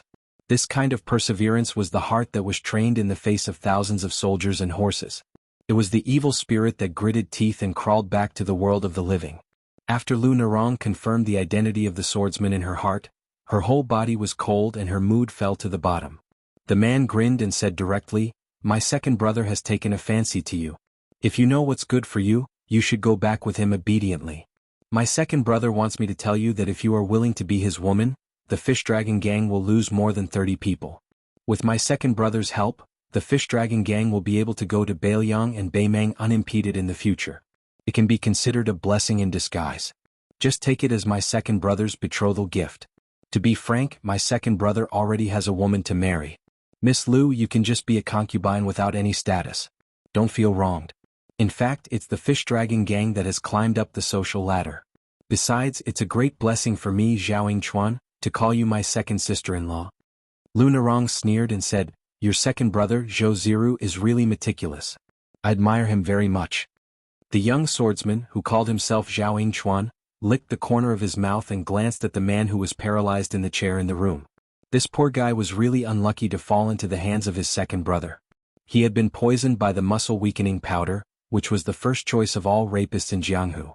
Originally, he still had some of the toughness of a Jianghu hero and was unwilling to shift the blame to the fish dragon gang. He had to take a knife and slowly cut a bloody groove on the man's thigh. It was only half an inch away from the man's crotch. The man finally lost his restraint and shouted in the language his second brother had told him to. Chapter 370. Zhao Yingchuan stared at Lu Nerong, who had caught the eye of his second brother, and thought that his second brother had good taste. He smiled and said, "It's settled.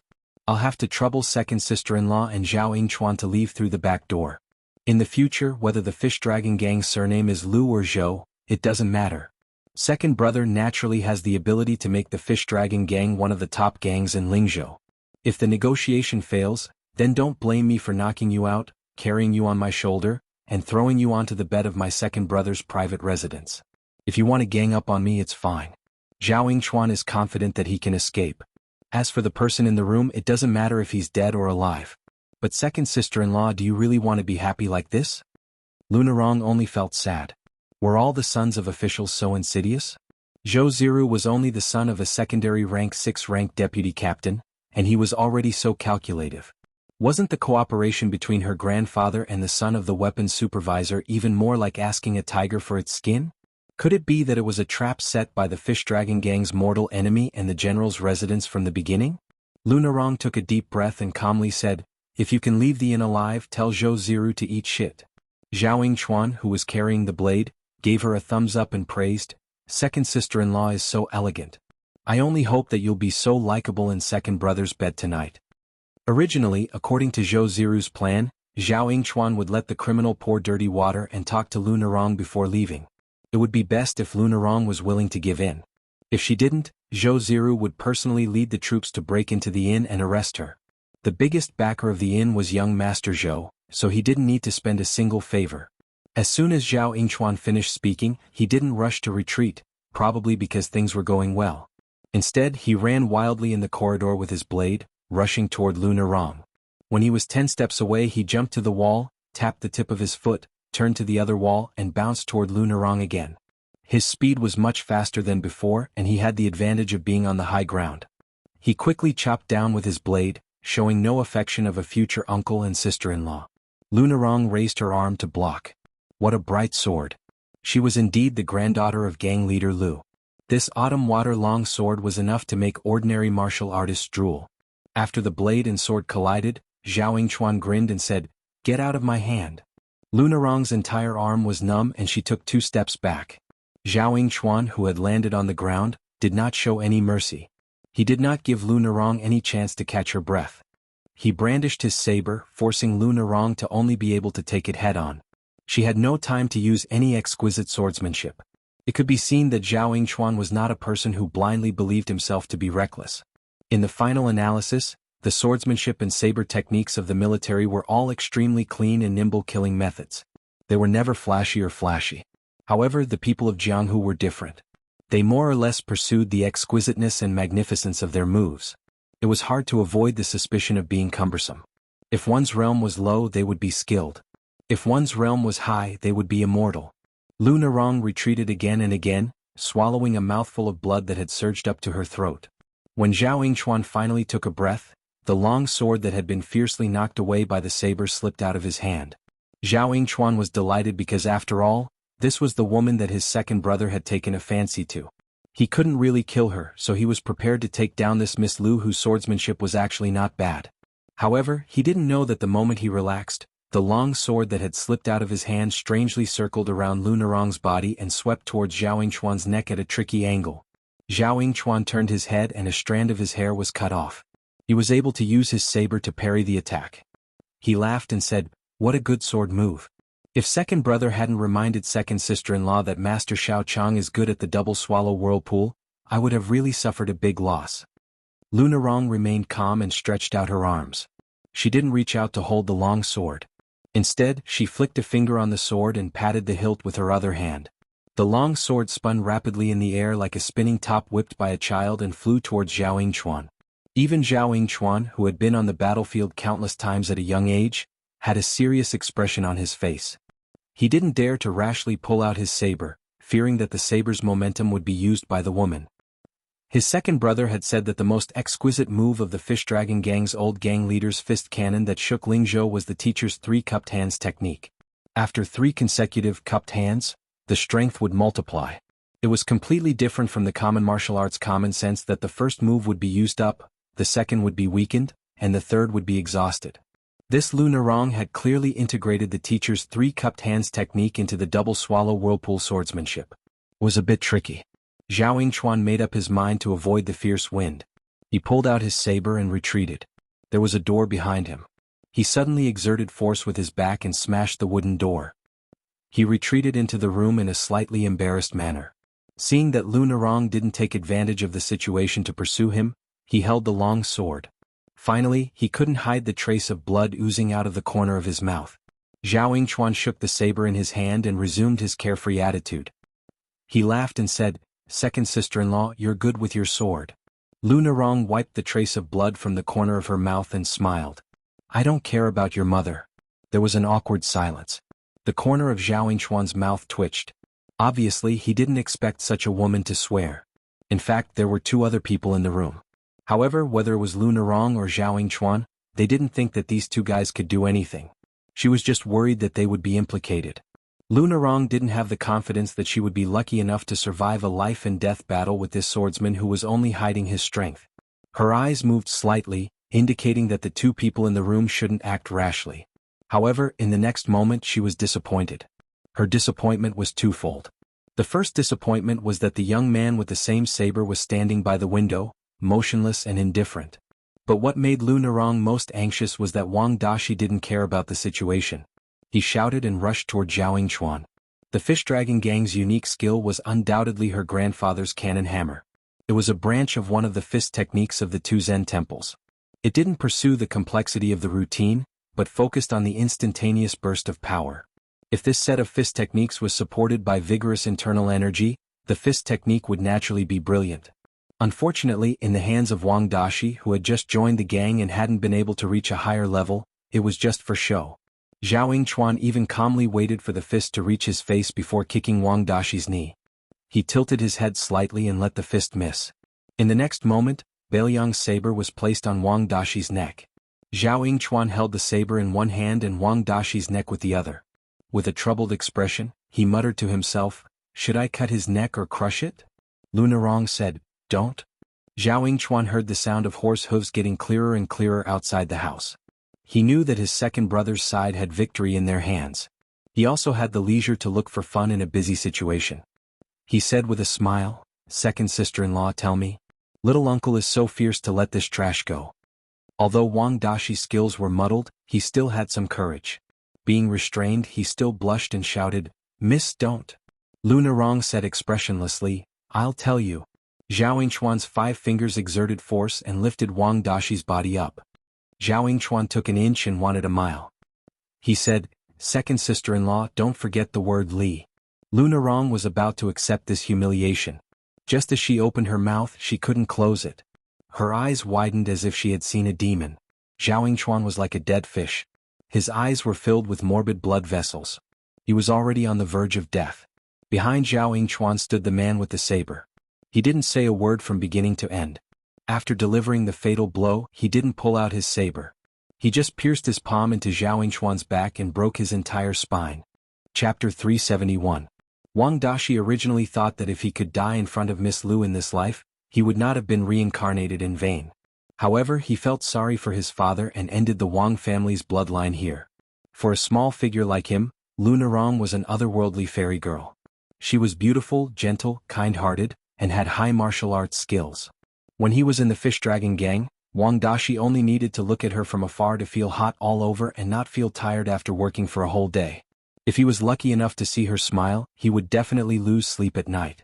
These years he had slept on a big kong with several senior brothers. Every night he would listen to them talk about the Mississippi.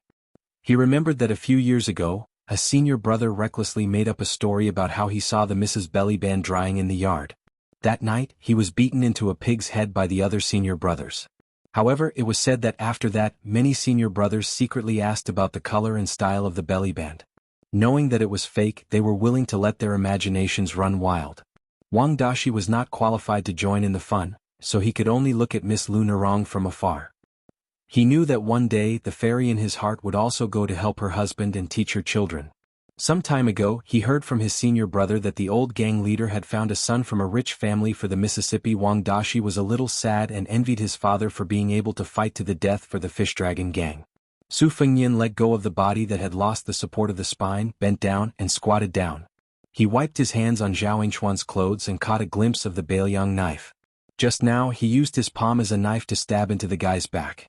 His middle finger could have easily blown up the entire spine, but to be careful, he instantly changed his hand from a knife to a claw. If the body fell into the eyes of an observant person, the realm displayed would not be too frightening. The reason why he hid in the Fish Dragon gang this time was not because of any conspiracy. He just wanted to go to Beimang on the way, so he asked Chu Lushan to make some arrangements. He replaced the housekeeper in the mansion of Wu San official and detained him in the prison of the Lingzhou government. He would only be released when the Fish Dragon gang returned from Beimang. The housekeeper who was sent to prison was probably still in the dark. Su Fengyan also did not expect that the Fish Dragon gang would be in a desperate situation at Tuma Pass. Since this matter did not start with him, he originally did not intend to intervene. His Royal Highness, who was cold by nature, had no interest in caring about the rise and fall of a third-rate gang in Bailiang. Hero to save the damsel in distress and win Lu Nerong? Su Fengyan really did not have the leisure to do so. Just now in the room, Wang Dashi was in a daze while His Royal Highness was slowly flipping through a nameless knife manual. It was not an exaggeration to say that each word was worth 1,000 gold. It was the martial arts comprehension of Wang Xinji in Martial Emperor City. How much would you say it was worth? A knife manual had 64 pages. After reading a page and confirming that he had thoroughly chewed through it, he carefully tore off a page and destroyed it. From Bailiang Palace to Tuma Pass, he had only torn off 3 pages. Just as he was reading the 4th page to his heart's content, Zhao Yingchuan barged in. His Royal Highness, who had put the knife manual back into his bosom, could still tolerate it. Until this guy threatened Lu Nerong with Wang Dashi's life. Looking at the half-pack of soft chess pieces on the table that Wang Dashi from the Fish Dragon gang deliberately did not touch, coupled with the fact that His Royal Highness was nagging like a woman when it came to important matters, Zhao Yingchuan finally had the urge to kill him. As a result, Zhao Yingchuan could only go to the underworld to chat with someone else. Although Lu Nerong was shocked, she did not dwell too much on Zhao Yingchuan's death. Instead, she went to the window and saw that there was another corpse outside the inn. There was an arrow in the chest. Obviously, Gong Sunyang had acted as a deterrent and found a mortal enemy of Xiao Chang to take the initiative to kill him. However, these swift and fierce methods were like a drop in the bucket in front of the armored soldiers at Tuma Pass. After Su Fengyan sat down, he picked up a piece of pastry and put it in his mouth, chewing it slowly. He slowly said, "What about the goods in the cart?" It was not easy for Lu Nerong's impression of him to change a little, but as soon as he said this, it immediately changed back to its original state. Lu Nerong was burning with anxiety. She racked her brain but still could not think of a foolproof plan to bring the Fish Dragon gang out of the quagmire. She had no time to care about this unscrupulous man. She saw that Gong Sunyang had nailed arrows into the ground in front of the horses, finally temporarily blocking the advance of the armored soldiers at Tuma Pass. It was impossible to escape. Zhou Ziru had personally led more than 10 elite cavalrymen. With this person's careful calculation, he must have arranged a series of traps in the backyard. The Fish Dragon gang had more than 30 people. As long as a dozen or so archers chose a good position, they would be able to drag the Fish Dragon gang down. At that time, only a few fish would escape the net. Facing Zhou Ziru's cavalrymen and the other 2 forces, Shi Xiaochang and Gong Sunyang would not be able to escape the miserable fate of being slaughtered. Lu Nerong was faced with a dead knot created by several pairs of hands. Even if she had delicate hands, how could she untie it?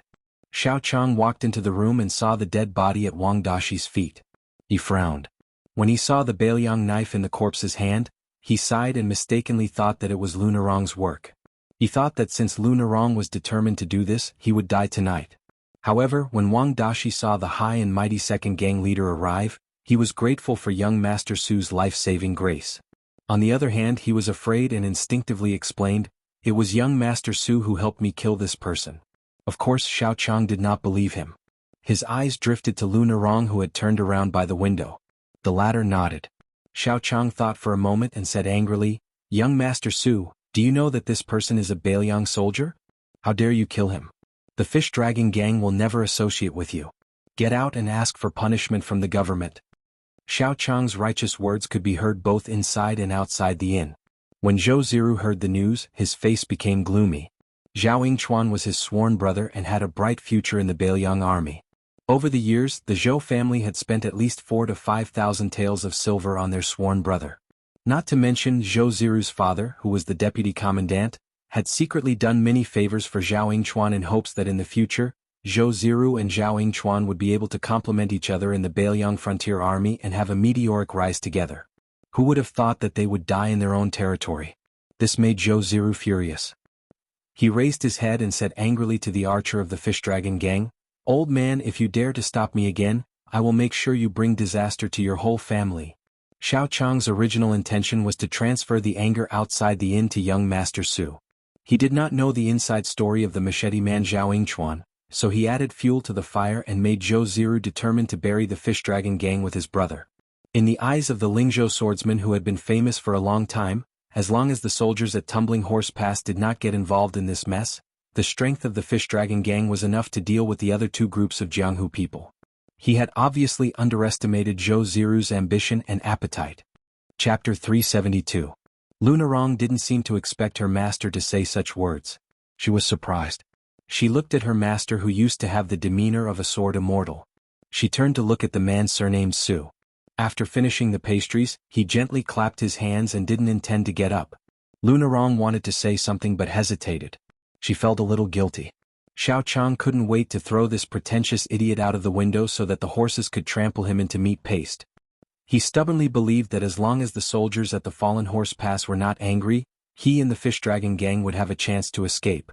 Su Fengyin saw that the number one swordsman of the Fish Dragon Gang was a little flustered and exasperated, so he calmly said, "Don't be in such a hurry to divert the trouble. The most important person in today's trap is not your enemies, but Zhou Ziru of the Fallen Horse Pass. This guy not only wants to take more than 30 heads of the Fish Dragon Gang in exchange for military merits in suppressing the bandits, but also wants to seize control of your disciple Lu Nerong and control the Fish Dragon Gang. Fortunately, he has a place in Lingzhou, the hinterland of Bailiang, and it will be much easier for him to do some shady business in the future. Zhou Ziru seems to be doing things very well. He will definitely eliminate the Fish Dragon Gang. Lu Nerong is beautiful and has the identity of the future leader of the Fish Dragon Gang. She can protect herself and seek wealth in the chaos. Vice Leader Xiaochang is already so old. Do you think he will sell his ass to Zhou Ziru?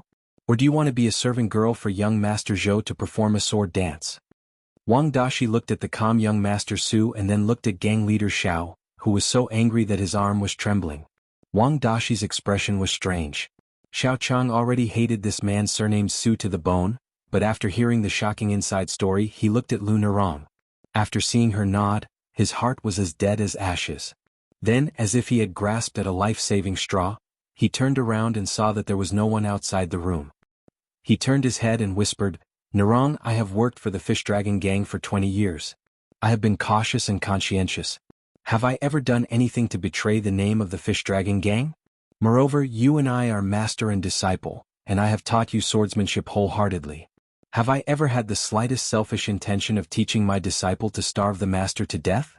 Master knows that you would rather die than live in dishonor, but this matter involves the century-long plan of the Fish Dragon Gang. Even if you are wronged, you still have to swallow your pride. As long as you have a connection with Zhou Zizu, the Fish Dragon Gang won't have to worry about financial resources in the future. Taking a step back, as long as we leave Falling Horse Pass, it won't be too late for you and me to fall out with Zhou Ziru. Where there's life, there's hope. Master can promise you that when the time comes, even if I have to risk my life, I will definitely help you get back at Zhou Ziru. If you don't believe me, Xiaochang can swear to the heavens." Hearing this, Wang Dashi was stunned. This deputy leader used to be so heroic and heroic. He had done all kinds of heroic deeds and even a pawn of the fish dragons admired him. Why was he acting like this at the moment of life and death? In the past, when they watched acrobatics in the downtown area, the old people of Shishu had the unique skill of changing faces, but it seemed that they were not even half as good as Xiaochang's. Su Fengyin said indifferently, what Xiaochang said is reasonable.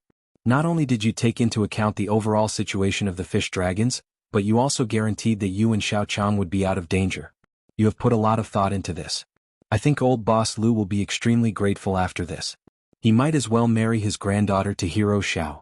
This old man and his young wife are a match made in heaven. I congratulate the two of you first. These words were so vicious. Thinking about how he wanted Xiaochang to sell his ass to Zhou Ziru and how he coquettishly played a sword dance, His Royal Highness's eloquence had obviously reached a very high level. Even Wang Dashi, who was usually the most docile and patient nobody, wanted to slap Xiaochang a few times when he saw the so-called hero Xiaochang's sanctimonious and ugly face. Su Fengyin did not forget to turn his head. He glanced at Lu Nerong and asked, Miss Lu, what do you think of this marriage? When the time comes, don't forget to send me a wedding invitation. Xiaochang said angrily, how dare you? Lu Nerong shouted at Su Fengyin and Master Xiaochang together, shut up. Xiaochang originally had a strong intention to kill with his sword, but when he heard Lu Nerong's crying voice, he realized that if he killed in front of her, he might really be implicated and lose his life in the inn. Lu Nerong said in a low voice, Xiaochang, our relationship as master and disciple ends here. Lu Nerong will not compromise with Zhou Ziru today. If you leave now, you may still have a chance. Xiaochang's expression was uncertain. He snorted coldly and turned to leave without hesitation. At this time, Lu Nerong finally began to sob. From a child to a young girl, and then to a woman, the longing and reverie of Jianghu for more than 20 years was shattered at this moment like a bronze mirror. Su Fengyin stood up and did not look at the weeping Lu Nerong. He walked to the window and whispered, if you endure for a while, there will probably be a turnaround. The Tuma Pass is not Zhou Ziru's Tuma Pass alone. The second in command, Captain Han Tao, has always been at odds with Zhou Ziru's father. If I remember correctly, there has been a direct supervisor patrolling the Tuma Pass recently. If Han Tao still has some brains, he will not miss this great opportunity to suppress Zhou Ziru and his father's arrogance. But when the time comes, the Fish Dragon Gang will have to pray for good luck. At that time, if someone covets your beauty, I guess you won't be able to hold on much longer, right? Your chivalrous master is right about one thing. In the long run, as long as you are willing to sacrifice yourself for the Fish Dragon Gang, you will only lose 30 fighters tonight. In the future, with the support of the Bailiang Frontier Army and a lot of money in your hands, you will not be afraid that you won't be able to recruit henchmen who are willing to work for you. You are nothing more than a concubine for the army. If you want to be a concubine, then be a concubine. Maybe you can even become the Empress of Lingzhou's Jianghu. Lu Nerong stood behind Su Fengyin and looked at the back of the man with the sword with teary eyes. She shook her head and said, this is not the Jianghu I want. Su Fengyin sneered and said, then you should beg Captain Han Tao to fight with Zhou Ziru. To be honest, the woman with the Beimang accent has a great background. Not every noble woman can wear a Xianbei dragon head jade belt. If Han Tao has a normal relationship with the newly appointed Captain Gui, he may not be able to take advantage of him. At that time, you will die even more miserably in the hands of Zhou Ziru. You can't even survive and you still want to talk to me about your Jianghu. Lu Nerong smiled bitterly and said, in the past you rarely said a word along the way. I thought that you were afraid of the Fish Dragon Gang. Only today did I know that your words are so sharp and mean. Su Fengyin put his hands on the windowsill and squinted his eyes and said, a real villain with ugly words is better than those hypocrites who do ugly things. Lu Nerong was sad and asked blankly, if the captain you mentioned didn't appear, would you help us? Su Fengyin sneered and asked, what do you think? Lu Nerong turned around resolutely. It seemed that she was determined to die. Wang Dashi looked at Su Fengyin and also left. To be able to fight side by side with Miss and then die together, even if their bodies were far away, this was the best Jianghu for Wang Dashi. Chapter 373. Su Fengyin picked up the half packet of soft pastry from the table and walked out of the room to the room where the bandits were locked up. After sitting down, he saw the pitiful man who was first used as a pawn and then abandoned as a pawn. Perhaps he had been drugged with a drug that could soften his muscles and soften his bones. Even now, his face was flushed and his body was weak. Fortunately, no one would come here. Otherwise, if they saw His Royal Highness staying in the same room with this man who looked like a fish on a chopping board, it would be fine if they were alone, but they were two men. What would happen next would probably be very unbearable. Su Fengyin moved a chair and sat by the window. The window was not high and Su Fengyin was tall and straight. He stretched his neck and could see what was going on in the inn's courtyard.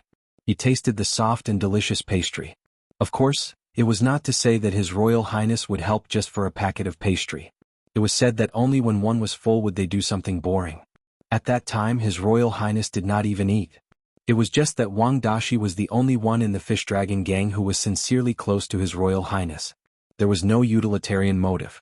Moreover, Zhao Yingxuan's behavior was too improper. As for what would happen to Lu Nirong, Su Fengnian would not take the lead. This matter was originally the fate of the Fish Dragon gang, and it was Lu Nirong's destiny as the future leader of the Fish Dragon gang. To put it bluntly, with His Royal Highness' background, if he was in a hurry to stand up for Lu Nirong, then wouldn't Pei Nanwei just throw a flirtatious glance at him, and Su Fengnian would have to bring tens of thousands of cavalrymen to fight with the king of Jing'an in the Central Plains? As the ancient saying goes, kindness begets enmity begets kindness begets kindness begets kindness begets kindness begets hatred. Su Fengnian slowly ate the pastries, not paying any attention to the bandit's suspicious gaze. He was thinking about the little pawn Wang Dashi who had just crossed the river. Right now he had nothing left, nothing to worry about, and was willing to die together with Lu Nirong. If he was lucky enough to survive today after a period of wealth and power, when he had the opportunity to possess the body of the fairy in his heart, Lu Nirong, without having to pay any price, how would he choose? If the answer was yes, then looking back, wouldn't Wang Dashi be a bad person? Su Fengnian saw several impatient members of the Fish Dragon gang trying to stop the horses of the government. One of them was shot in the chest by an arrow and died. Another person's face was cut open by a Bailiang knife from the horse's back. He rolled on the ground and howled. Then he was trampled to death by the horse's hooves by a knight who played a trick on the horse. The Fish Dragon gang then realized that the enemy had no intention of being reasonable at all. This aroused the blood of the men of Jianghu, and they wanted to fight to the death with the three forces that had broken into the courtyard of the inn one after another. With the archery expert Gong Sunyang providing support upstairs, Lu Nirong escaped death twice. This was also thanks to the fact that Zhou Ziru, who was quite ruthless in horse battles, did not point his spear at her.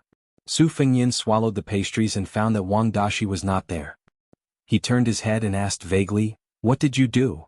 The man's thigh was badly mutilated and his bones could almost be seen. Obviously, he did not have an easy time against Zhao Yingxuan and had a psychological shadow of the young man with the knife.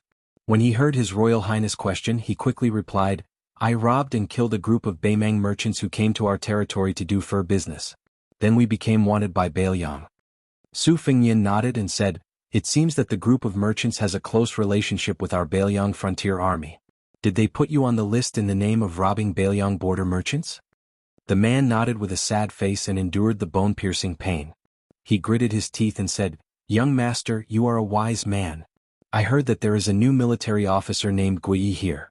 Isn't it because all the officers who lead the troops want to show off their achievements to their new master? We just happened to bump into him. It's bad luck that we are not skilled enough. We can't blame Jianghu for being too deep." Su Fengnian chuckled and said, "You are quite aware."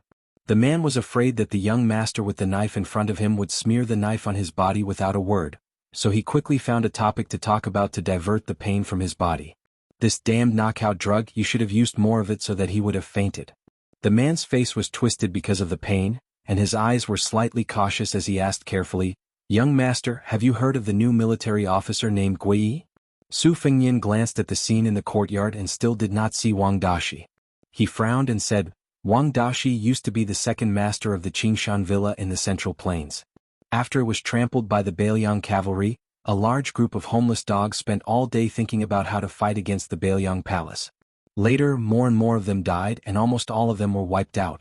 They had no choice but to learn to be smart and no longer make things difficult for Su Xiao and the other important figures. They would chop down anyone they saw in the palace with red eyes. 3 years ago, there was a servant girl from a poor family who came home to give money to her parents.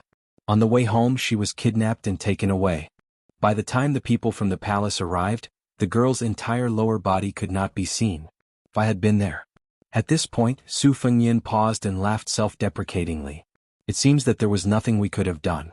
That military officer Gui betrayed the last group of survivors of the Qingshan villa and tipped off the palace. As a result, the old master, one of his brothers and more than 20 relatives who were still alive after hiding for many years, were all killed by the Bailiang cavalry. I also heard that this ruthless guy entered the palace and met the king of Bailiang. Not only was he rewarded with a few martial arts secret manuals from the Tide Listening Pavilion, but he also got a 5th-rank military officer Gui. His luck has changed, and it's true that the old saying in the Jianghu is that selling something is better than selling one's brothers. The more the man listened, the more frightened he became. He asked uneasily, "Young master, you're really well informed. Are you a government official like the young general?" Su Fengyan smiled and said, "I'm closer to the fish dragon gang now." The man's leg bled even more. His hands gripped the arms of the chair tightly, and his head was covered in cold sweat. He forced a smile that was uglier than crying and said respectfully, "Young master, you have an impressive appearance. I can tell at first glance that you're a man of great fortune. After surviving this disaster, you'll definitely achieve great things." Su Fengyan finally saw Wang Dashi show up in the courtyard downstairs. The fish dragon gang had already lost 6 or 7 hot-blooded men, including the one who had checked into the inn at dusk and spat at the feet of His Royal Highness. He was the last corpse lying on the ground. He was stabbed diagonally in the chest by a spear, and then his head was cut off by another knight who skillfully cooperated with him. If the previous few people fought with their lives on the line, then this guy didn't take his life seriously at all. After all, if he went forward he would die. With several bloody corpses on the ground as an example, if he ran forward to show off his courage, he would die in vain. When he was killed by a spear and a knife, there was no one beside him except for Lu Narong. Fortunately, Wang Dashi, whose legs were trembling for a long time, kept punching his legs and even slapped himself twice. Only then did he finally manage to get his trembling legs to listen to him. He shouted loudly to boost his courage. Halfway through, he picked up the sword of his senior martial brother and charged into the formation. He closed his eyes and slashed wildly. Those people who had killed their way into the inn probably found it funny, so they were not in a hurry to get rid of this kid who did not pose the slightest threat. Lu Narong looked around and found no one else except for the enemy. When the members of the fish dragon gang behind her looked at her, they all lowered their heads and retreated in fear. Upstairs, Gong Sunyang shot 31 arrows. At first, he killed 4 people with 6 arrows, but none of them were soldiers of the Tumbling Horse Pass. Later, he realized that there was no room to maneuver, so he began to capture the leader first. However, all the arrows were easily caught by the old man raised by the mink woman. Gong Sunyang knew that even if the old man was not a top master in the Vajra realm, he was not far from it. He stroked the big horn bow and then broke the bowstring. Then he slowly went downstairs, limping silently behind Lu Narong. Zhou Ziru, who had not dismounted from the beginning, turned his horse around and leisurely and arrogantly circled around with his horse. He looked down at Lu Narong, who was covered in blood, and the corners of his mouth raised in a gloomy arc, with great satisfaction and pride. Su Fengyan said to himself, "Here he comes." The man on the chair didn't hear him clearly, so he whispered to himself, "Young master, I snatched a yellowed knife manual a few years ago. I can't read, so I went to a brothel and kept a literate girl for 2 months. I opened the manual word by word and memorized it. If you want to learn it, you can take me out of the inn and I can slowly dictate it to you." Chapter 374. Su Fengyan's back was facing the door. He seemed to be absent-minded and did not hear the man's tempting offer. An untimely rumble of horse hooves came from afar. It was abnormally ear-piercing to Zhou Ziru's ears. Zhou Ziru, who had always been confident, turned his head to look. In the dark night, a string of torches stretched out like a mountain. No less than 100 riders had suddenly arrived. The leader of the group was a middle-aged general dressed in armor. He had an extremely unfamiliar face, but judging from his armor, he was at least a 5th-rank general in the Northern Liang army. This was definitely not an existence that could be shaken by the vice-captain of the Toppling Horse Pass or the Hanging Bow Commandant. What made Zhou Ziru feel even more uneasy was that there was a rider beside this general. It was Captain Chong, who was second only to his father at Tumbling Horse Pass. Han Tao, who was riding his horse straight into the inn, glanced at Zhou Ziru and sneered, "Zhou Ziru, you have great ability. Is your father Deputy Captain Zhichong or are you Deputy Captain Zhichong?" The last word, was obviously raised in pitch. Many people like to say this when the upper echelons of the bureaucracy suppress people. Zhou Ziru lowered his head and cupped his hands. A hint of viciousness flashed through his eyes as he said calmly, "Reporting to Captain Han, there are bandits colluding with the Lingzhou Fish Dragon gang. I heard the news and received permission from Deputy Captain Zhichong to bring my troops to the inn. I was afraid that these bandits would escape. If there was anything wrong during this time, I sincerely hope that Captain Han can tell me. I am willing to accept any punishment." A rider slowly stepped into the inn. Han Tao took the initiative to move out of the way so that this general could have a good view. There was nothing he could do about it. This Captain Gui was a ferocious man who had personally met the great general and even received a reward from him. Don't bring up Captain Gui's ungrateful past in front of me. It's no big deal, just let out a fart and it will all be over. Right now Huangfu Gui was undoubtedly the most popular figure in Beiliang. If it weren't for the fact that Han Tao had connections in the court, he wouldn't have been able to connect with him. Today Zhou Ziru and his son had bad luck and bumped into a knife. If it were in the past, Han Tao would have pinched his nose and turned a blind eye. After all, the father and son were powerful and influential. However, today was the day that Commandant Gui was patrolling the border city. If Han Tao let this opportunity slip through his fingers, he might as well chop off his own hands. How would he be able to touch the white breasts of the beautiful concubines? 10,000 meticulous schemes, one rank higher, all became a joke. Zhou Ziru dared to take responsibility for his actions and even dared to admit defeat. Captain Gui glanced at Zhou Ziru, who was bowing with his head lowered. He smiled warmly and said, "Zhou Ziru, right? Although I haven't been in office for long, I have already heard of your heroic name. Today I see with my own eyes that you live up to your reputation. Not bad, not bad." Han Tao was stunned for a moment. Zhou Ziru keenly caught a trace of confusion in Han Tao's eyes. He knew that his father had a lot of empty space in the Beiliang frontier army. He could slowly fill it with gold, silver, beauties and antiques. This made Zhou Ziru, who originally wanted to expose the fact that someone had killed the Beiliang soldier Zhao Yingchuan, was willing to suffer in silence. He glanced at Lu Nerong. In the future, when he got her on the bed, he had many ways to make her life worse than death. On the way here, Captain Gui had already guessed from Han Tao's vague words that this Captain Gui had some relationship with the backer of the Fish Dragon gang. He threw a glance at Han Tao, smiled slightly and left first. Zhou Ziru followed closely behind. The mink-forehead woman looked unhappy, but the five-clawed golden old man beside her whispered in her ear. Only then did she leave angrily. The Jianghu people who came to seek revenge on Xiaochang immediately scattered. The thunder was loud and the rain was not light, but at least not everyone was drenched. However, this also set off the innocent and pitiful Fish Dragon gang members who died in front of Lu Nerong. Xiaochang probably failed to escape from the backyard.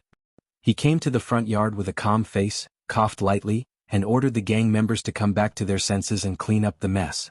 Facing Lu Nerong's cold eyes, the second leader's face was not red and his heart was not beating fast. "You are just a little girl who has not yet been in power, and you are also my disciple. What can you do?"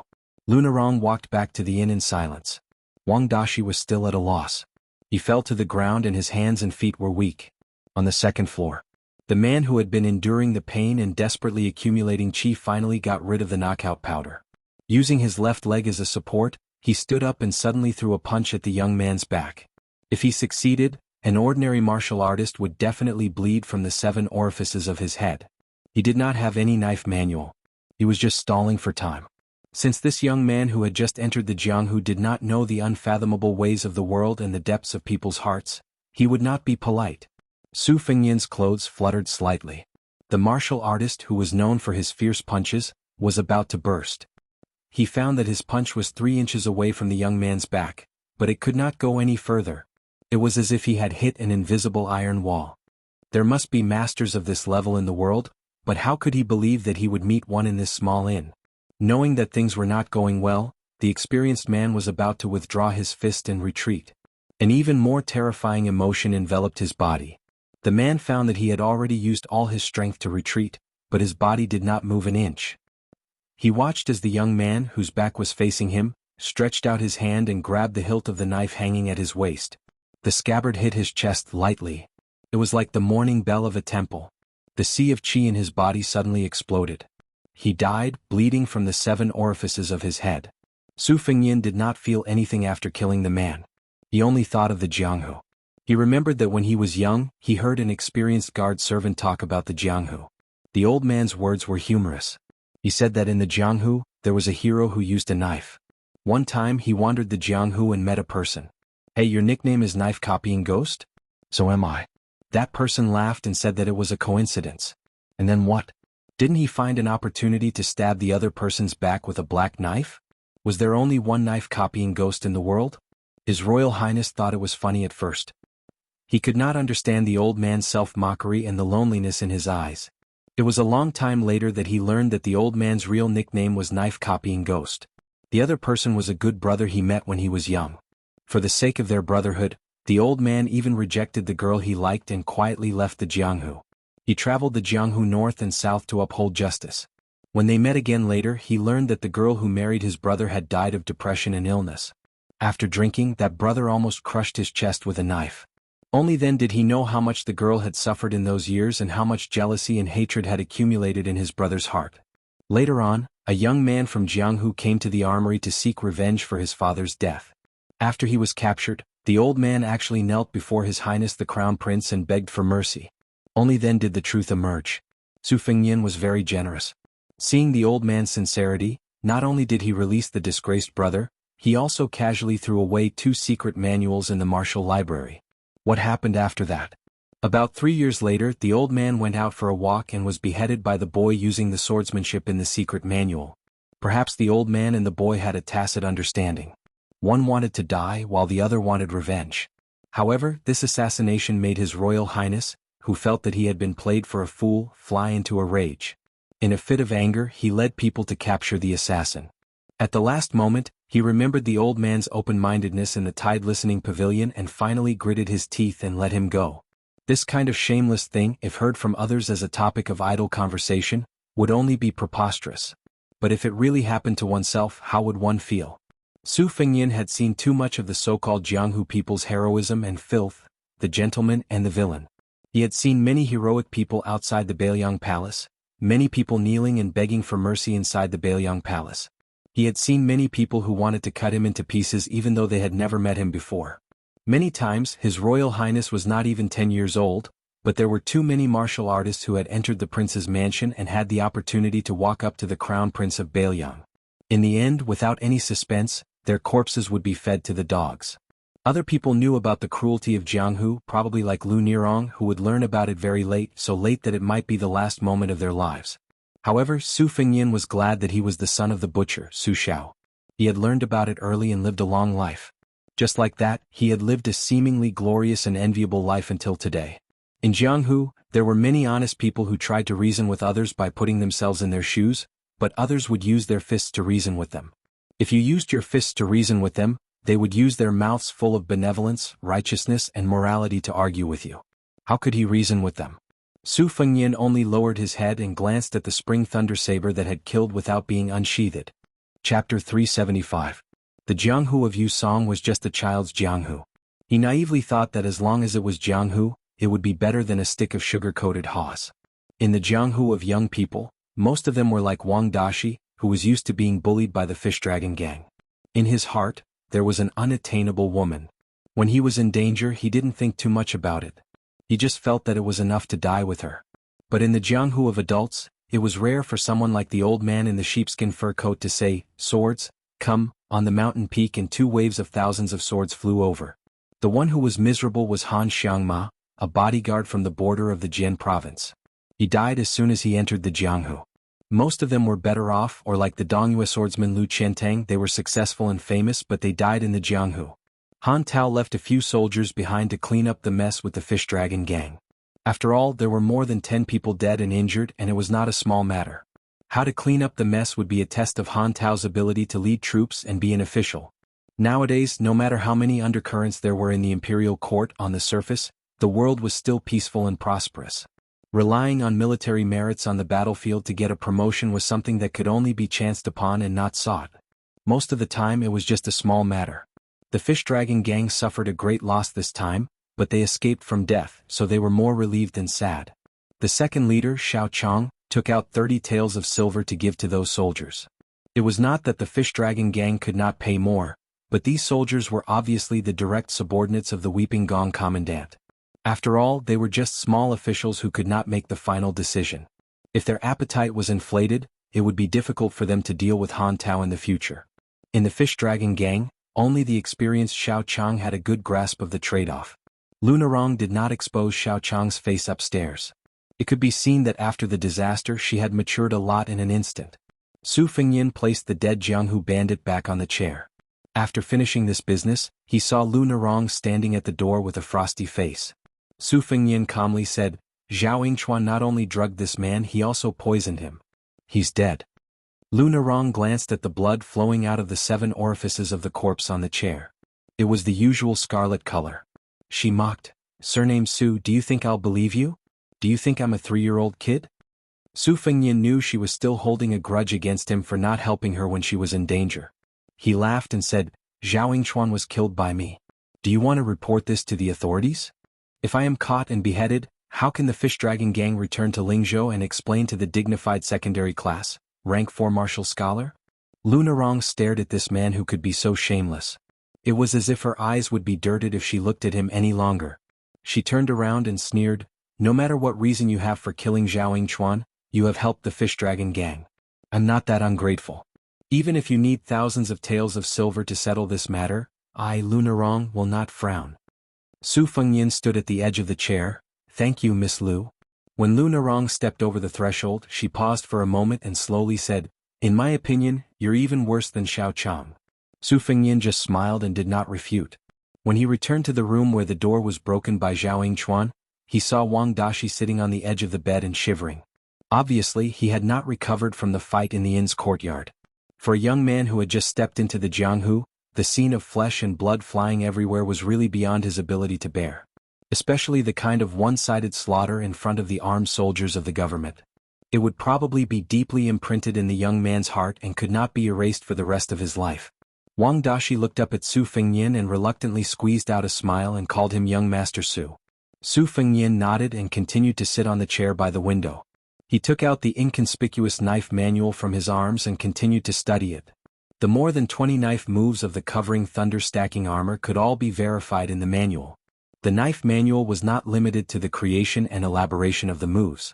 Between the lines, there was a sense of a lion hunting a rabbit that only the second in the world, Wang Xianxia, possessed. When he lowered his head to read it, he said softly, "Let me eat that bag of pastries. I'll return it to you later." Wang Dashi, who was flattered, quickly waved his hand and said, no need to return it. Young Master Su is too polite." Su Fengnian caught a glimpse of the young man's cautiousness from the corner of his eye. He thought of the scene in the courtyard where he slashed the enemy with his sword. He smiled and asked, "Old Lu of the Fish Dragon Gang is a master of both internal and external martial arts. He's a master of the Fish Dragon Gang. He pays attention to reason and qi. How come you're so weak? Did no one teach you what to learn?" Wang Dashi was afraid that young Master Su would misunderstand and belittle the Fish Dragon Gang, so he said in a panic, "Yes, they did teach me. It's just that my comprehension is too poor and I can't grasp the gist of it. My senior brothers are very capable." Su Fengnian did not expose Wang Dashi's lie. Most of the sects and clans were filled with experts, and the real martial arts skills had to be taught orally by the masters. Otherwise, the slightest difference would lead to a huge difference. Otherwise, the saying that a teacher for a day is a father for a lifetime would have no basis. Wang Dashi was a soft persimmon that could be bullied by anyone, so who would be willing to spend time and effort to nurture him? The old story of the poor learning literature and the rich learning martial arts had been passed down for hundreds of years. If one really wanted to stand out in martial arts, one had to rely on luck and more on financial resources. To become a disciple of a master required a large amount of monetary gifts, and the amount was directly related to the master's skills. After becoming a disciple of a master, it was not something that could be done once and for all. One still had to support the master, and other than giving gifts during festivals, one also had to be discerning enough to take the initiative to buy all kinds of clothes for the master. Moreover, in martial arts competitions, if one was injured, one would need to take care of one's muscles and bones, and take care of one's muscles and bones, then it would be a terrifying expense with no end in sight. Why would famous sects and clans let people sharpen their minds to join? Apart from having famous teachers, a large part of the reason was that the large sects and clans provided a lot of cheap or even free medical treatment. Moreover, there was no lack of martial arts partners to help each other improve. As long as one's own seedlings were good, it was equivalent to having no worries. It was a pity that Wang Dashi was an orphan who had lost his parents, and all his savings were the copper coins that were given by the sect every month, which had been emptied by his senior brothers. Su Fengnian smiled and said, "I can't eat your cake for free. I have a set of Wudong's simplest fist technique incantations here. It's not worth much and there's no suspicion of it being passed down to outsiders. If you want to learn, you can memorize as many of the 800 words incantations as you can tonight." As if struck by lightning, Wang Dashi fell to his knees with a thud. His shoulders trembled as he choked and said, "Please teach me, young master." Su Fengnian did not say anything to comfort him. He allowed Wang Dashi to kneel on the ground. He began to slowly recite the set of fist technique incantations. After some slight modifications, he explained the profound and simple terms. He had already removed many obscure Taoist terms and only extracted the incantations that could be used as soon as he got hold of them. If this method was seen by the Taoist masters, they would definitely be unable to restrain themselves from cursing him for being a prodigal son. One must know that this set of fist technique incantations came from the mouth of Wudong's chief, Hong Xixiang, who was the one riding the bull. After the people of the world guessed whether this earth immortal from the underworld had been dismembered or ascended, they learned that Wudong Mountain had such a set of incantations. They began to crazily flock to Wudong Mountain. Chapter 376. Originally, Wudong Mountain followed the wishes of the headmaster and did not put this set of fist techniques on a shelf or deliberately omitted its essence. Anyone who wanted to learn it could come to Wudong Mountain to learn it. However, Jianghu was dangerous and unpredictable, causing many troubles for the peaceful Wudong Mountain. For example, some ruthless martial artists who saw the Taoist priests practicing on the Big Lotus Peak were not satisfied, so they captured a Taoist priest who knew the formula and interrogated him. After that, they threw the corpse into the wilderness, fearing that they would miss something or doubt the tolerance of Wudong Mountain. Even after killing a Taoist priest who knew the formula, they still did not feel at ease, so they killed several people before leaving the mountain. This caused the distressed Wudong Mountain to have no choice but to seal the mountain. Other than pilgrims who burned incense, the 72 peaks all refused visitors from Jianghu. Therefore, Wang Dashi's kneeling for an entire night was not considered a grievance. However, Su Fengyin spoke until his mouth was dry and his tongue was dry. He repeated the formula 7 or 8 times, but Wang Dashi only remembered about 50 or 60% of it. It seemed that the Fish Dragon Gang's evaluation of this youth's aptitude was not exaggerated. Later on, Wang Dashi's head hung lower and lower, fearing that young Master Su would despise him for being stupid. However, young Master Su did not show the slightest bit of impatience. His tone was calm and he spoke tirelessly. This made the youth feel more and more guilty. Later on, when he made a mistake in his answer, the youth actually cried and raised his head with red eyes and said that he did not want to learn. Su Fengyin was not a fiery clay bodhisattva. He himself had a photographic memory. No matter how slow he was in practicing the saber, even the old god of swords Li Chungang had to admit that he had half of his comprehension when he practiced the sword.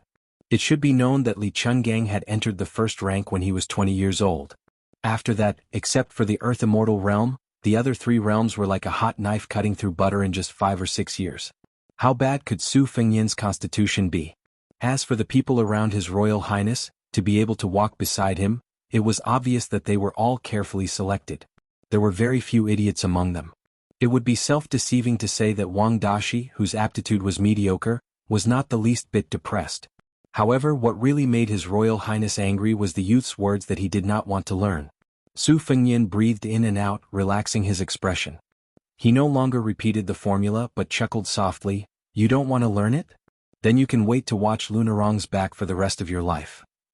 The youth's skin was thin, and when his thoughts were exposed, his face turned as red as the buttocks of the monkeys on Mount Wudong. No matter what, the atmosphere suddenly became relaxed. Su Fengyin let Wang Dashi, whose legs had already lost all feeling, stand up and sit on the edge of the bed. Seeing that Wang Dashi carefully put only half of his butt on the bed, Su Fengyin smiled softly and said, "I used to know a person who was born in a poor family. He didn't study and couldn't read. When he was young, he only did some farm work like chopping firewood and feeding pigs. Later, he took over his father's property and became a blacksmith. If there was anything special about him, it was that he was stronger than the average person. He had been blacksmithing for more than 20 years and didn't even have time to save money to get married." Wang Dashi was confused. He did not know what young Master Su was trying to say. From his point of view, young Master Su was not only good-looking, but also had a good temperament. He must be from an aristocratic family that the people of Jianghu envied the most. This kind of person probably had a profound meaning behind his words. The simple youth did not dare to continue the conversation. Su Fengyin laughed. It was this kind of person who became a very powerful swordsman. His Royal Highness remembered some embarrassing events of the past and could not help but laugh. A very powerful master.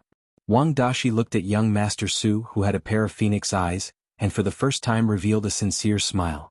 Wang Dashi was stunned. He felt that only this kind of person was worthy of Miss Lunarong.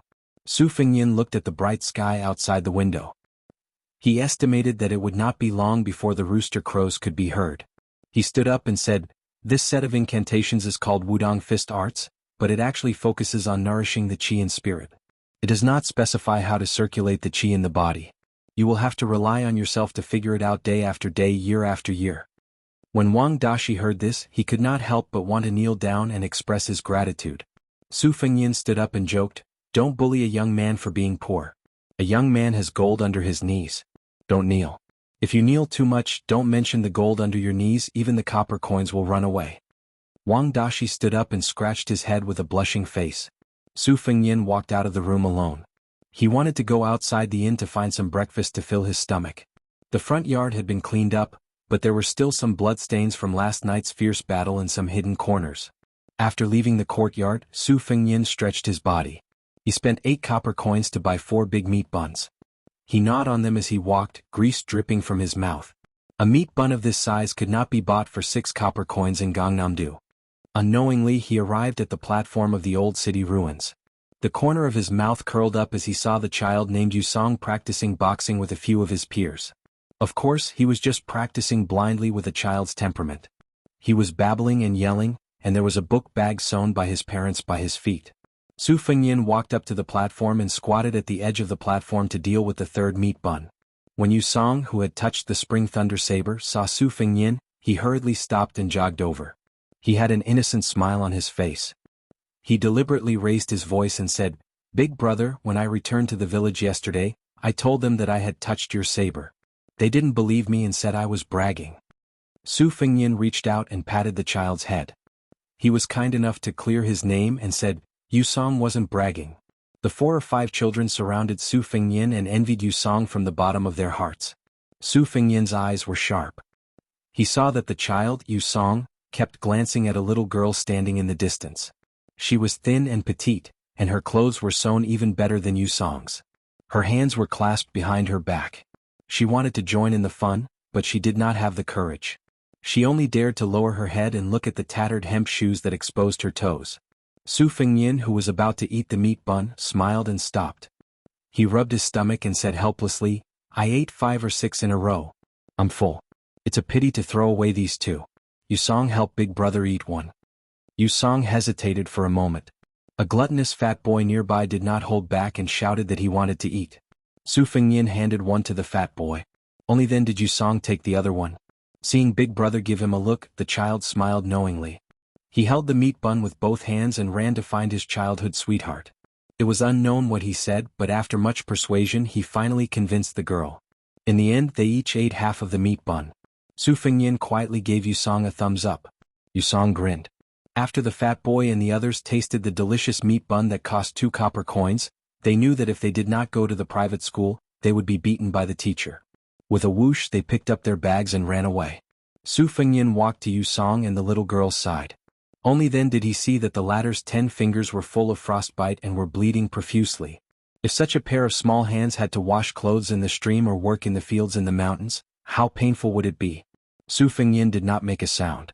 He only squatted down and listened to Yusong talk about the trivial matters in and out of the village. Only then did he know that 2 years ago, a scholar had appeared in the village. Probably because the villagers were shallow and thought that it was a great honor to their family, Yusong's village joined forces with the other 2 villages to fork out money to invite a scholar who was determined to become an official, this old man's son, to open a school to teach. The teacher was honest and strict and had a good reputation. He continued to teach here for several years. To the parents of children like Yusong and the other villagers, becoming a scholar was out of their reach. They did not even dare to think about it. They only thought that it was good that their children could read. Yusong proudly smiled at His Royal Highness and said that this old man's son had said that his handwriting was not bad. In the future he could replace this old man's son in writing couplets for the villagers. At this time the little girl also smiled. She was gentle and timid, and the expression in her eyes was like a sweet mountain spring. At this time, more than 10 riders galloped out of Tiaoma Pass. Their armor was bright and clear, and Yusong looked at them with reverence. Behind the group of horses were several black-skinned scoundrels who had a bad reputation around Tiaoma Pass. They ran with all their might. Every time the group of riders ran a certain distance, they had to slow down and wait for the few people who were running with all their might. Each and every one of the riders had a look of disdain on their faces. The little girl was meticulous. She tugged at the corner of Yusong's clothes and pointed in the direction of the village. She was somewhat afraid and worried. Yu Song's face immediately turned pale. He carefully handed the book bag to the little girl. He did not care if this old man's son would hit his palm with a board. After bidding farewell to His Royal Highness, he chased after them. Su Fengyan lowered his head and found that the little girl was grabbing his sleeve. He smiled and nodded. "I'll go right away." Chapter 377. There was a stream that flowed around the village, and it was like a woman's eyes were full of life. The roosters crowed at the entrance of the village, and then there was a young miss squatting by the stream to wash clothes. Because of her posture, her figure was even more graceful. The wooden mallet gently hit the clothes on the stone. She didn't dare to use too much force, and when she was tired, she would rest for a while. She reached out with a slender finger to brush away the black hair that covered her face. When it was wet, it stuck to her forehead and cheeks. Occasionally, she would be lost in thought, looking at the reflection of her face in the water. Ripples would ripple out, and the corners of her mouth curled up slightly. Poor people couldn't afford a bronze mirror. To her, this item was too flashy and impractical. Even though everyone within 10 li said that she was beautiful, she didn't feel that she was beautiful anywhere. It was better to praise Yu Song's good fortune as a boy and a girl. This made her happier. She lightly exhaled, coming back to her senses, and continued to hit the white and sparse clothes. She didn't dare to wash clothes when there were many people around, especially those that were close to her body. She always felt embarrassed. Also, there were some idle and lazy men in the village. No matter if they were young or old, they would shamelessly squat by the stream and point at her. Some of the village women were naturally unhappy, calling her a fox spirit behind her back. If there was a man from their family who was shameless enough to stand by the stream, they would definitely mock her with a few words. She sighed slightly and saw a red embroidered doo-doo. It was probably because that part of her was too burdensome and it was always propped up. Therefore, compared to the clothes she wore outside, the needle and thread were sparse to a point that made her blush. The young miss hurriedly used the wooden mallet to hit it a few times. She thought about quickly washing it clean and drying it in the room. She laughed self-mockingly. Wasn't it just 2 pieces of meat? She really didn't know why the men were always staring at her. She wanted to be born as small as possible. She had always felt sorry for her husband's family and had never complained. In fact, even the harshest villagers knew that this poor girl had not done anything wrong to old Zhao's family. A thin girl who should have married into a rich family and enjoyed a good life had done farm work that many men found tiring. Once, a few wanderers from outside the village had sneaked into her courtyard and stole her undergarments that were hung on a bamboo pole to dry. Little Miss, who had never been angry with anyone, had gone crazy and chased them to the neighboring village with a desperate stance. A few older elders in the village finally could not stand it anymore and called their sturdy juniors. Half of the village carried hoes and finally understood the matter. They could only remember that this girl had tightly gripped her undergarments and sat on the ground crying silently. She did not scold anyone and just cried silently. From then on, she would rather dry her clothes later, and only set up a pole to slowly dry them in the ventilated room of her home. In the following years, the ripe pine forest became her sky. Fortunately, the child who had lost his father when he was young did not let her down. Even this old man, who was very knowledgeable, was willing to let the child take some books home. If a normal child dared to touch this old man's private collection of books, their little hands would be beaten into steamed buns by this old man. The elders in the village all said that in the future she could rely on her son to rise in status, and that the hard times would end and the good times would come. Lil Miss was putting clothing piece by piece into a bamboo basket. She suddenly turned her head and saw an unexpected male standing quite far away. At this time she was holding a blue fan-shaped tube top embroidered with flowers. Her pretty face instantly flushed red and she unconsciously glared. How could this person be so unrestrained in his conduct? Yesterday she had thought that he might be a traveling young master from a prestigious family. Did he not know what it meant to be indecent to look at? To think that she had mistakenly thought that he was elegant. Lil Miss, who was angry from embarrassment, saw the embarrassed expression of the man with the saber. He seemed to want to explain something, but in the end he did not want to reveal what he was trying to hide. He could only turn his head and let her hide her personal items in the bamboo basket. Lil Miss paused slightly. This young master seemed to be blushing? Only then did her expression ease slightly. This was a man who knew shame. Compared to those rascals who liked to talk lasciviously, he was slightly better. But what did he come to this village for? Lil Miss hurriedly picked up the bamboo basket and put it behind her. Maybe it was that the young master with the saber had turned his head away that gave her the courage to look him in the eye. She might be a woman of the village, but she knew the illnesses of rich families.